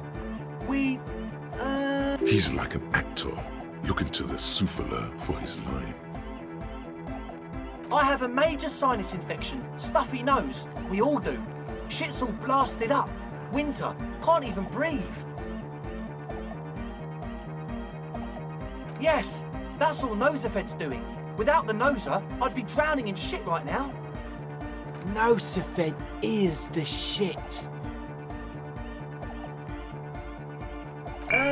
Sure. Here you go, officer. The Noser. Blast away.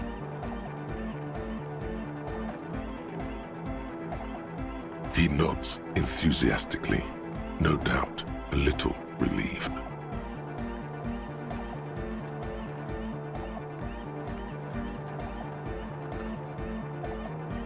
As always, we'll be right here, waiting.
So you had a talk with Andre, and now you want to discuss things with Noid? That's fine, man. But I've got to warn ya, our signs are still off. It'll take some time for me to get my psi on. I'm doing what I can. It's not easy for him. It probably took him years to get used to Andre. The hardcore aesthetic is esoteric. It's not meant to be discussed with the law at this moment. It's not easy to reach a harmonic resonance of signs without some adjustment. A sticker? You mean the yellow one? Can you describe it to me?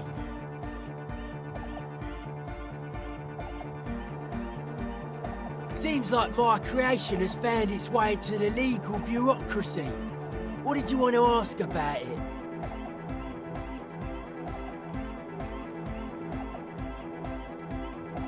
The dead guy's smiling. He defeated history. We are living in the age of history, and in the eyes of history, we are always already dead. How can we ever smile then? Because history is a lie, and so are its deaths.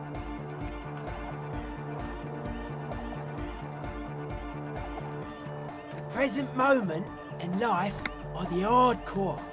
The hardcore expels death.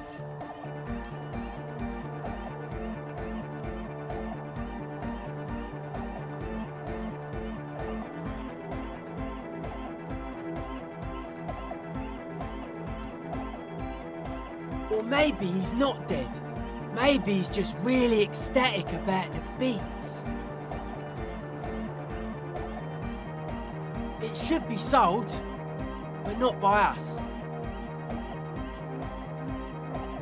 Simplicity was brought to us by a classical solarist modernism, but that was a tasteful, harmonious simplicity, right? Well, hardcore is not tasteful or outwardly harmonious. It's a warning shot. This will be dangerous. The echo of man's loss haunting him. The sticker, the clothes, the music, same thing.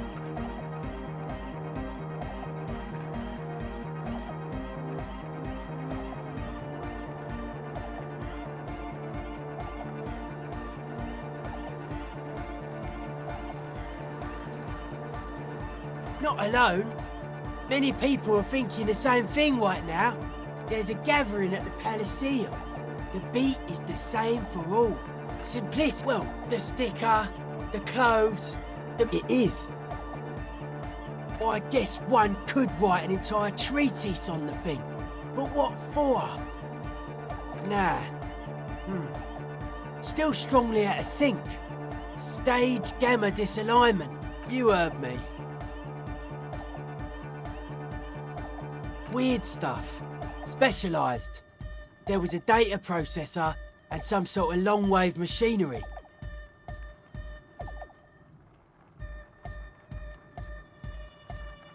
Wires going into water. Gives off a spy sign. Or some fucked up Samaran science sign. You know, the kind that goes head first into the supernatural.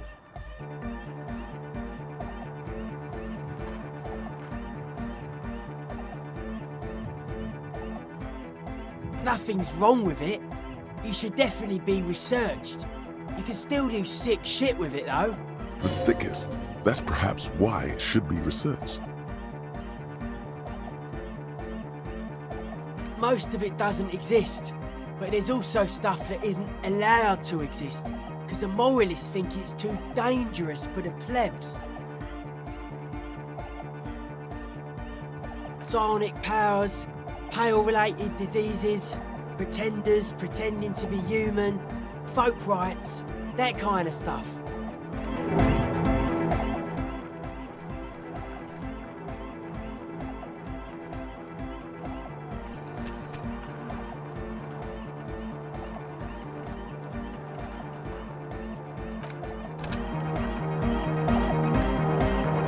The young man. This is hardcore.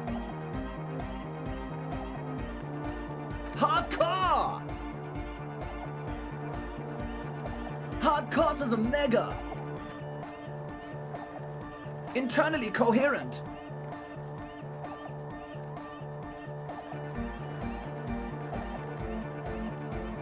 Encore! All right! Yeah!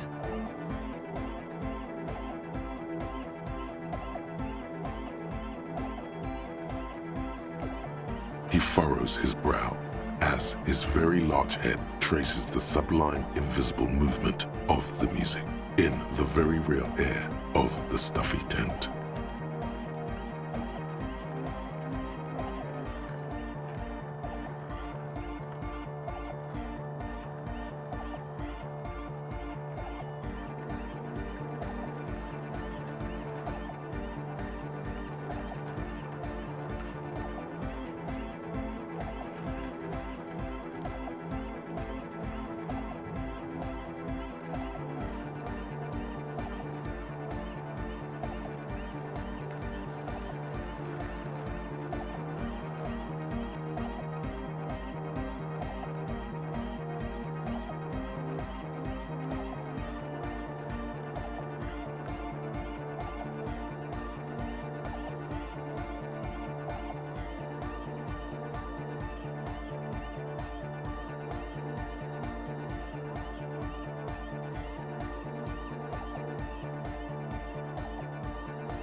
Is it though?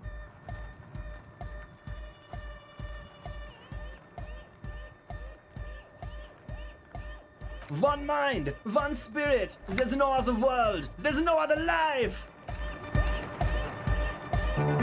Back to the hardcore. Hardcore. Hardcore to the internally coherent. All core. All right. Yeah. He furrows his Hardcore. The question is, what is the question?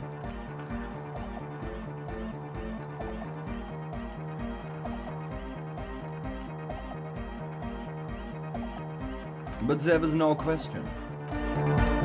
We're close. True. Hardcore. Internally. All core. he furrowed Hard. The question is, but there was a question?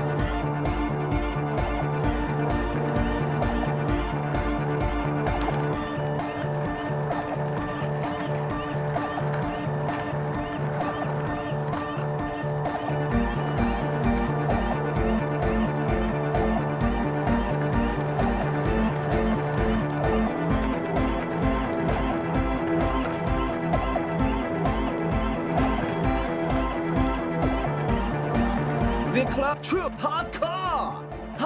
All core. he furrows Hardcore. Ah. The question is, what is the question? But there was a question? We're true. Hardcore. Yeah. This young man adds a capital G before the H in his yegs and args. This produces a guttural, Gutwaldian accent and makes him sound more animal, more in it. Or maybe it's not Gutwaldian. Maybe it's Oranese. Probably an homage to Oranje, where Arno van Eyck is from, judging by his name. Could you be listening to an Arno van Eyck creation right now? You know about him?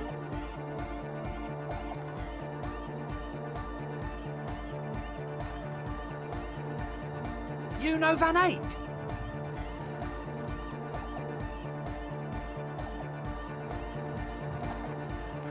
Wow. The skinny wraith looks at you with some disbelief. So am I. So am I. Oh, is that why they call you Egghead? Because Egghead to the mega. The K became the G. The boy became the man. The Advent?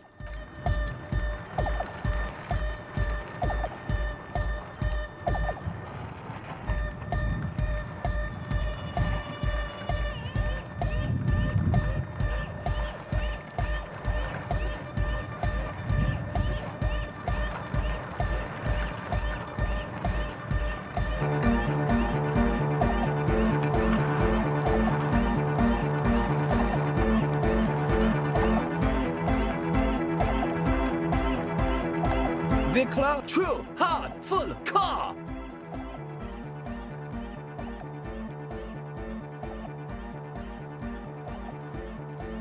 Hardcore.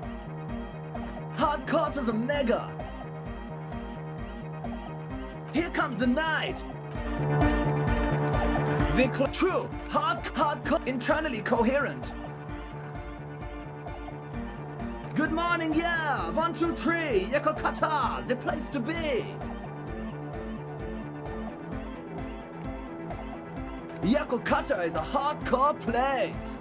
Yekokata is an abbreviation from the Gradian term, Zone of Ecological Catastrophe, an agricultural megaproject in the extreme southeast of the Gradian Isola. It involved cutting-edge approaches to irrigation and a completely new type of fertilizer. An intricate system of irrigation networks pockmarking the earth.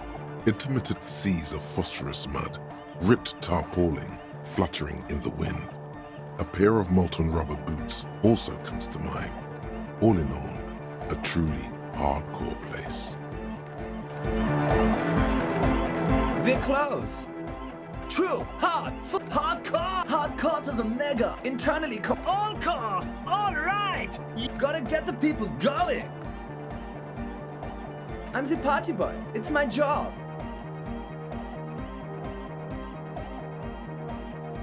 Two on the track. Watch your back. Watch out for the heart attack. True, hardcore to internally. All car! All right! Gotta get the people going. Yeah, request. I want everybody as close to the stage as possible.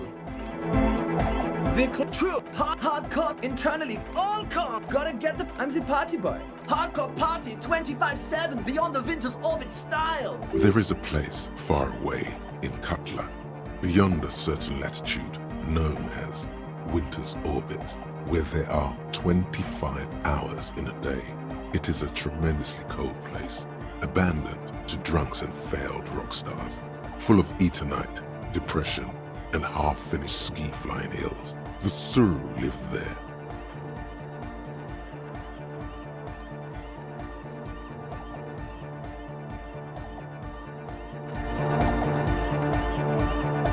We're close. True, hardcore to internal. All car! All right! He furrows his brow. Hardcore!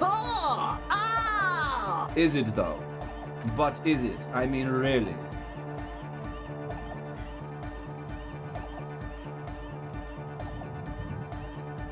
No, but seriously, I'm a bit worried it isn't. Don't be alarmed. Everything is okay. He isn't actually worried. Everything is still super hardcore. What he probably means is, it could be even more so.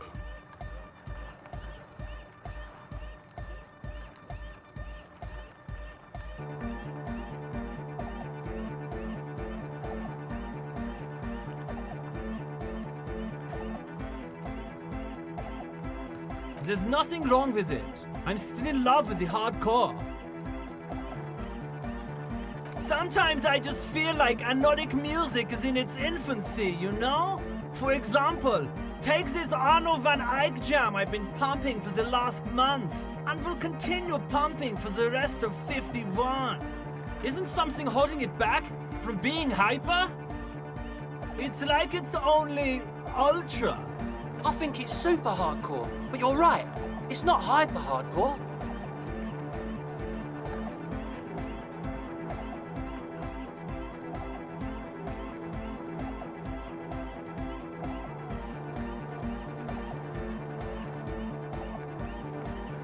It is, isn't it? But how could it become harder core? I know the answer in my heart, but cannot think it in my head. If this is not hyper, how could anything be?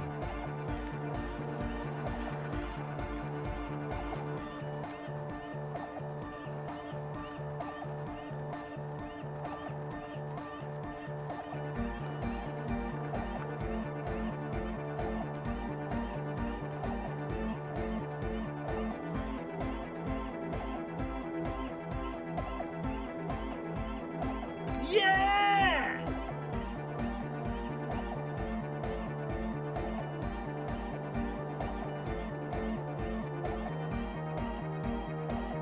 No nation, but transnation. No war, but class war.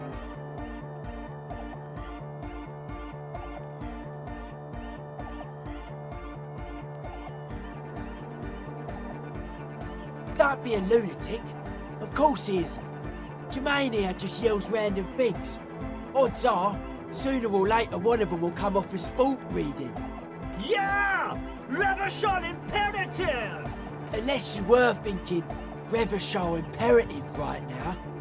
Anyway, I've had a similar thing happen with eggs yelling. I know what you mean.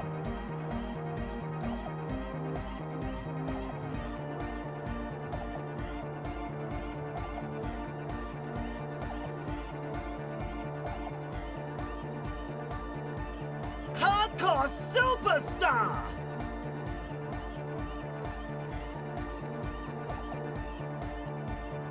Yeah!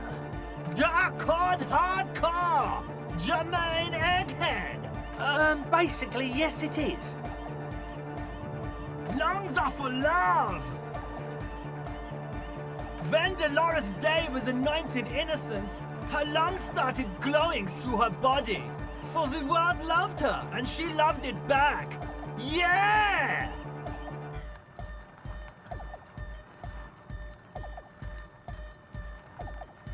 I think so.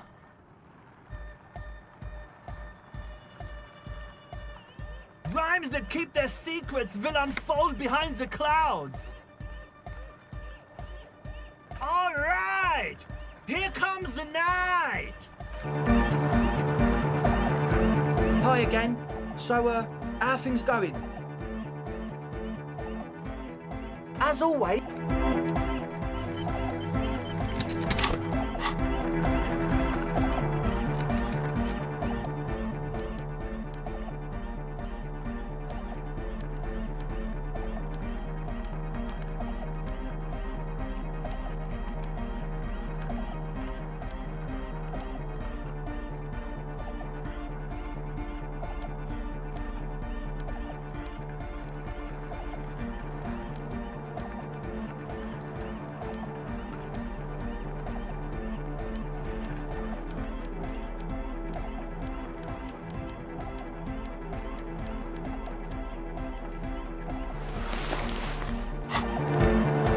Hi again.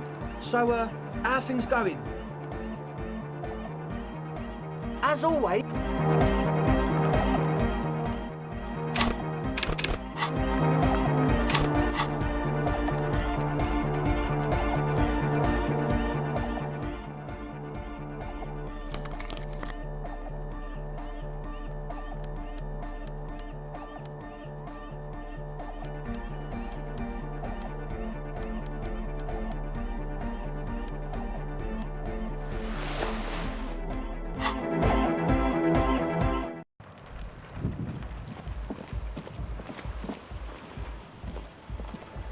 The shaggy-haired girl kneels on the sea ice. So you talked to my associates, right? Are you going to help us? With the church, I mean. Great. Let us know if there's any progress, will ya? We've been waiting for weeks here. Oh, that. You're not going to believe me. There's no point in me telling you. She's less prone to blurt it out, crab man, than the others. Okay. I went in and I saw a woman next to one of those machines there. Noid calls it a mainframe. She was dressed like someone who's been raised by their grandmother, you know, strange old clothes. Had this absent expression, didn't say anything, just stood still.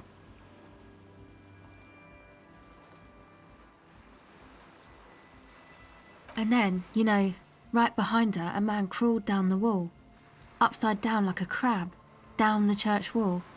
I think the woman didn't even know he was there. He was completely silent.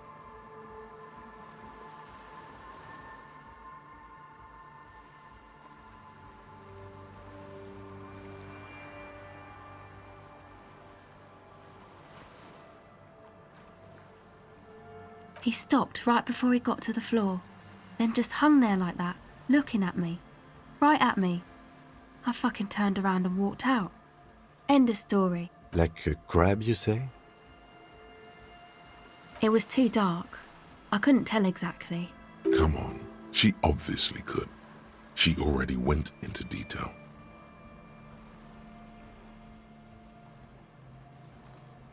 He looked like a banger, okay? He was all muscular and stuff. Had a mesh tank top. I know it sounds ridiculous, but that only made it scarier in a way. The crab and the banger? Yes, a banger. As in a mess gang member. I know what it sounds like, but that's what I saw. Why?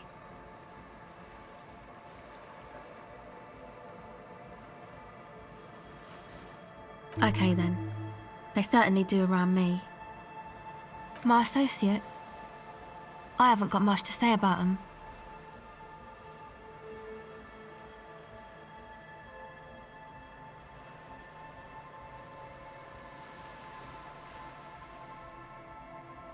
Of course I do.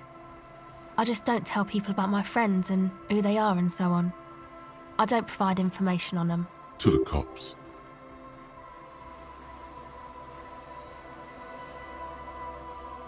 Me? I'm a silver bird. Don't know what makes you think it'll be any different later, but...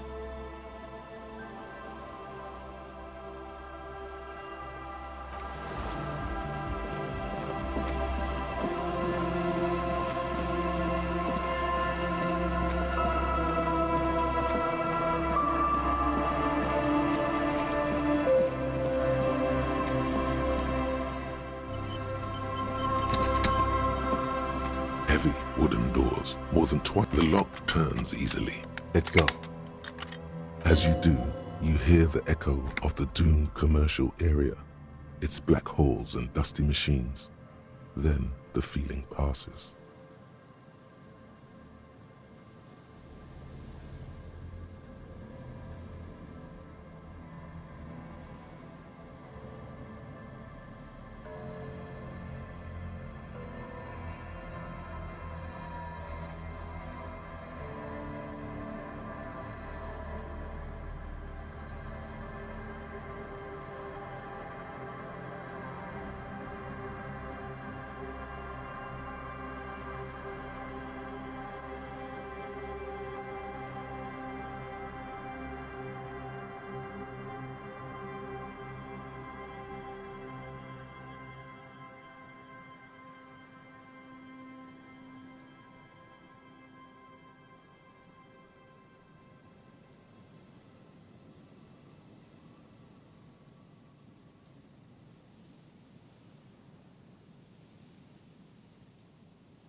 A great whoosh of air rushes into the dark innards of the church, as though rushing to fill a great vacuum. In the heart of the city,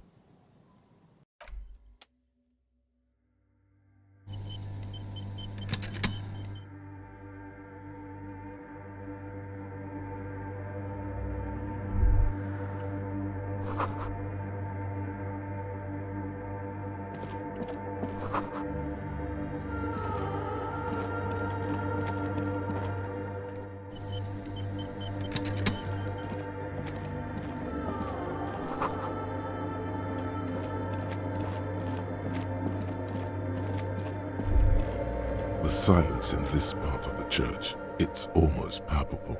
All the shifting matter and shuffling of living things is gone.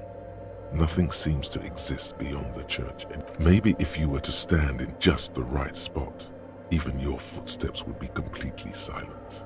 And then it's gone. Almost all of it.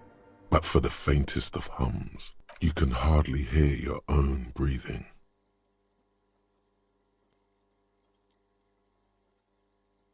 You produce a few muffled thumps, after which the silence feels even more total. Your voice is barely audible.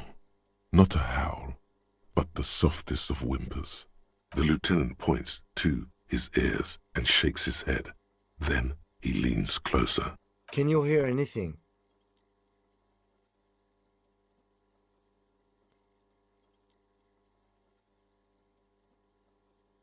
I wonder why the church was built with such strange acoustics. His detached tone conceals how uncomfortable he is.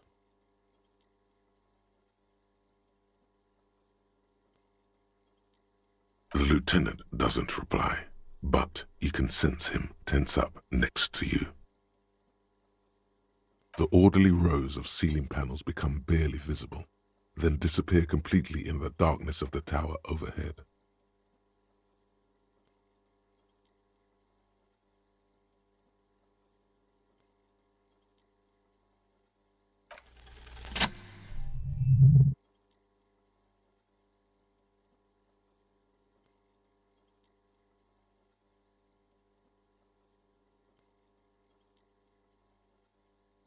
It's like there's something moving up there.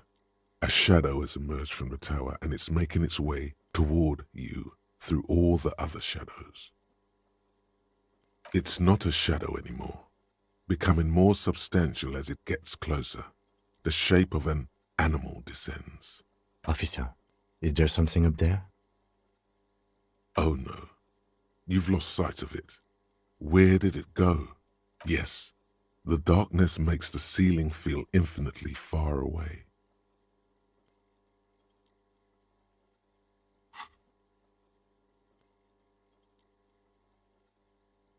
You see something hanging from the rafters, looking straight at you with dark eyes. Maybe it's possible to talk to it.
In white, silver, and apricot faience, the young mother of humanism stands above you. A crack runs across her body. She is impossibly tall, oval-faced and sad, a dark and radiant majesty.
This is her innocence, Dolores Day. Cradled in her arms are a pair of glowing lungs, clearly visible from underneath her flowing dress.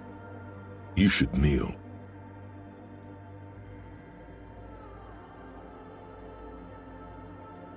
Cold wind seeps in from the crack in the glass. Snowdrifts cover the floorboards at your feet. Above, you feel her multicolored eyes on you, inspecting you, as if under a microscope.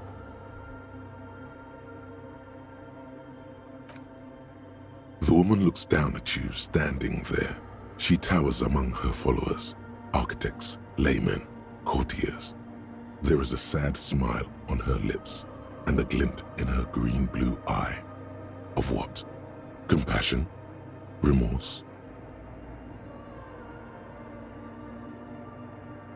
As that soft word passes through your mind, the lieutenant draws an X-shaped cross from shoulder to shoulder. Your fingertips touch your chest 4 times as you stand in the apricot-colored light of the window. Above you, the woman still smiles, her distant smile, sundered by the crack in the glass.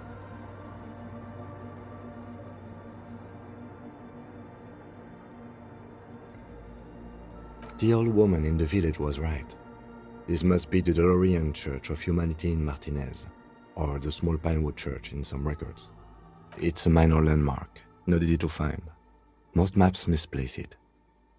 It was built not long after Revachol's founding, 300 or so years ago, by first-generation settlers. On the coast of an uninhabited archipelago where only animals had roamed before, in the wild reeds.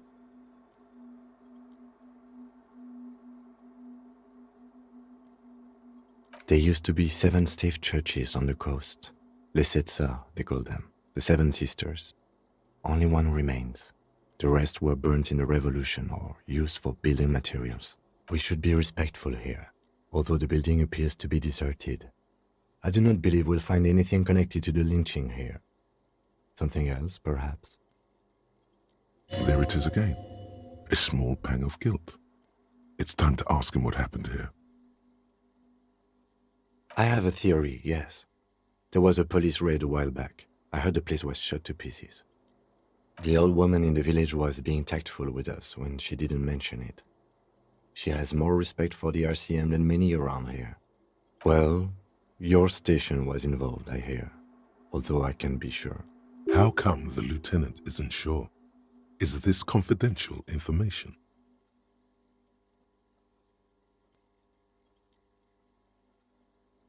Three precincts were involved in the raid, and people say Precinct 41 was one of them.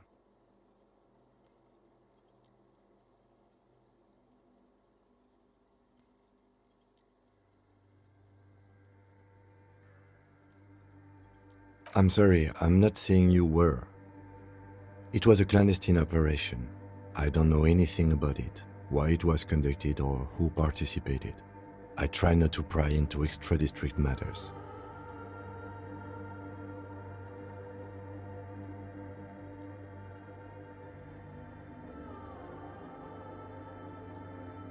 Good luck. You will not get information on a confidential operation from your station secretary just by calling. If you really don't remember, it might be better to keep this one forgotten. It happened a while ago. It's unimportant to our business in Martinez now.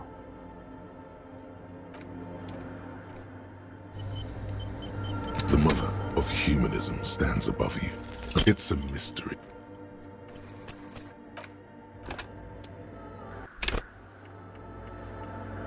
The mother of humanism stands up. Despite the damage you've done to yourself, the title appears lodged in your hippocampus. This is her innocence, Dolores Day. The innocence of humanism, internationalism, and the welfare state. Perhaps the most famous human being ever to have lived. No amount of Commodore Red can wipe her sad smile from your brain thing. It has survived the deluge and haunts you still, and will haunt you forever, as it haunts all men.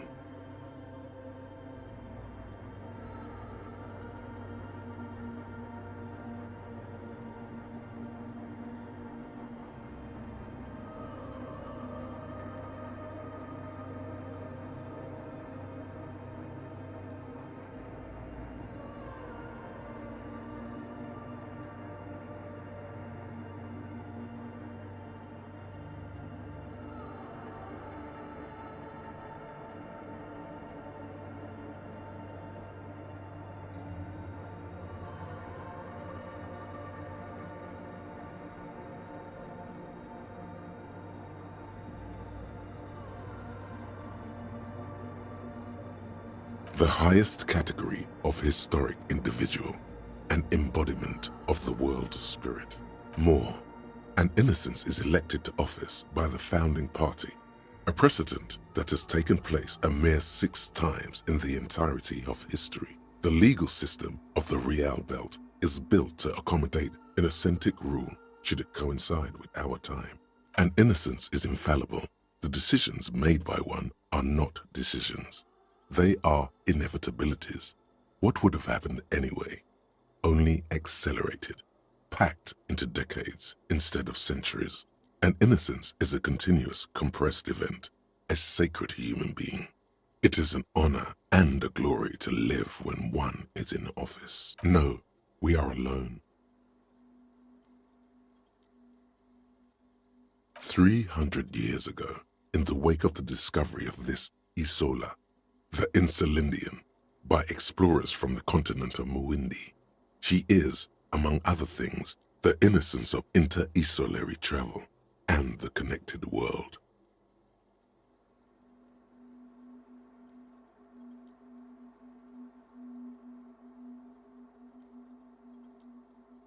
Many things, you know she was a woman of the court, the wife of an influential Marchese, and eventually the principal advisor to Irene La Navigateur, Queen of Suresnes, modern-day Sir La Clé. Also that she was gorgeous beyond beauty, draped in ancient sadness. Are you sure you want to remember this bit of historic trivia? Standing under a long, slender form like this, dwarfed?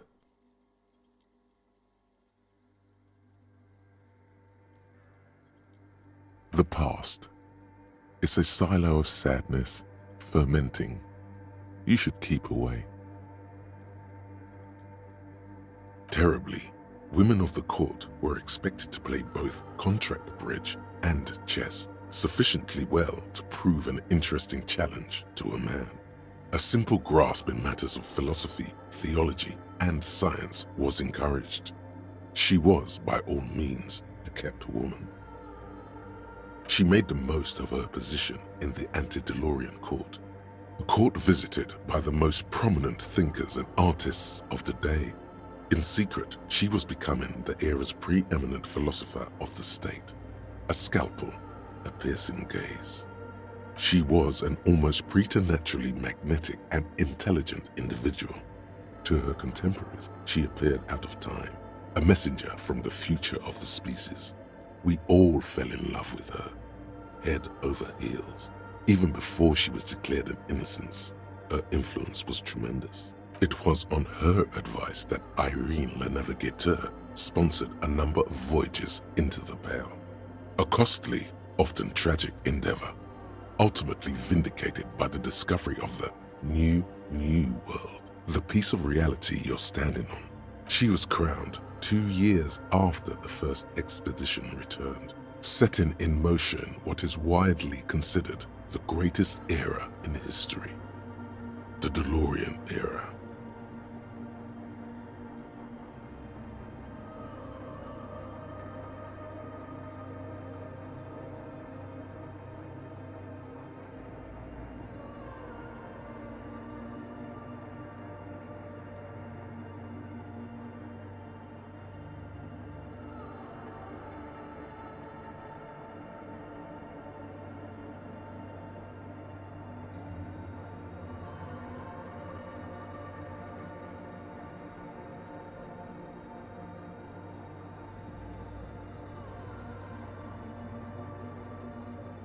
Wow, indeed.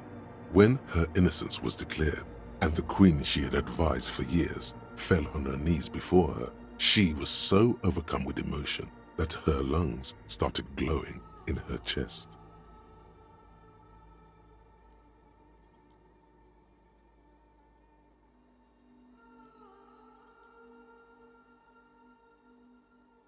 Bystanders reported golden filaments lighting the already sunlit chamber around her, clearly visible beneath her dress. Terrifying is a term too emotionally charged for your semantic memory, or what remains of it. Terrifying. It's a simple word. She She was bad for humanity, and you shouldn't have started thinking about her.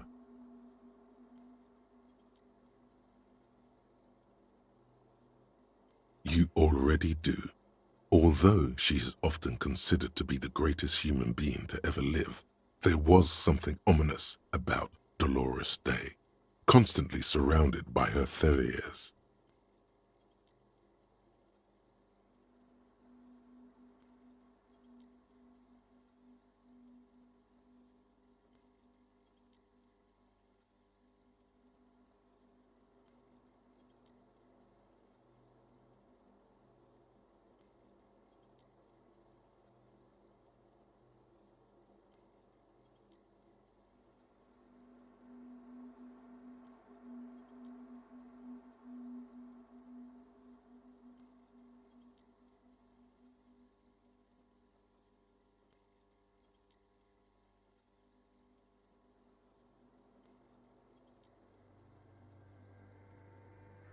She was the most socially secluded and least self-aware of all the innocences. Some modern thinkers would consider her a war criminal for the campaigns she waged against the Mesk state.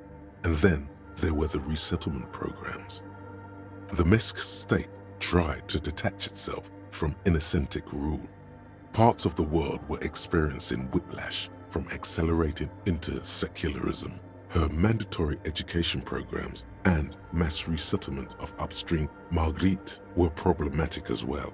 Dissenters were suppressed by a military force she called the Army of Humanity, suggesting those who fight against it are not part of humanity.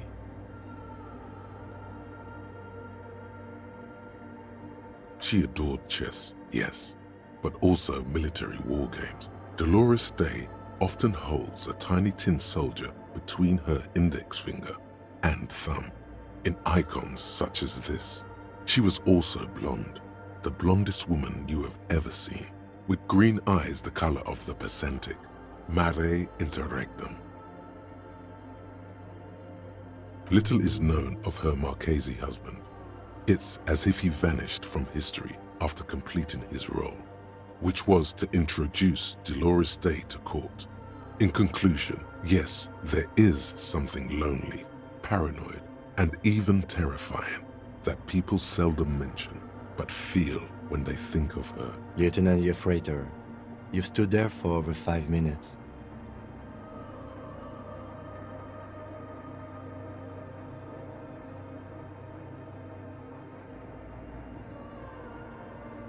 What are you thinking of, if I may ask?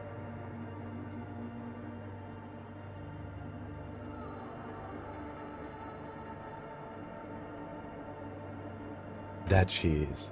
A great sacred piece. I wonder what we are doing here, however. In this church, I mean. The coast in general. We shouldn't linger. This isn't a good place to get lost in.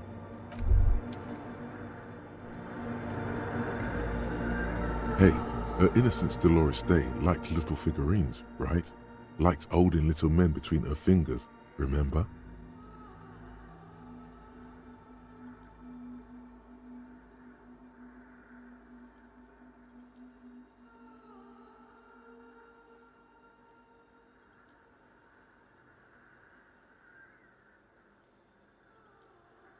You have the Headless Falcon Rider figurine. You should give it to her. Win her back.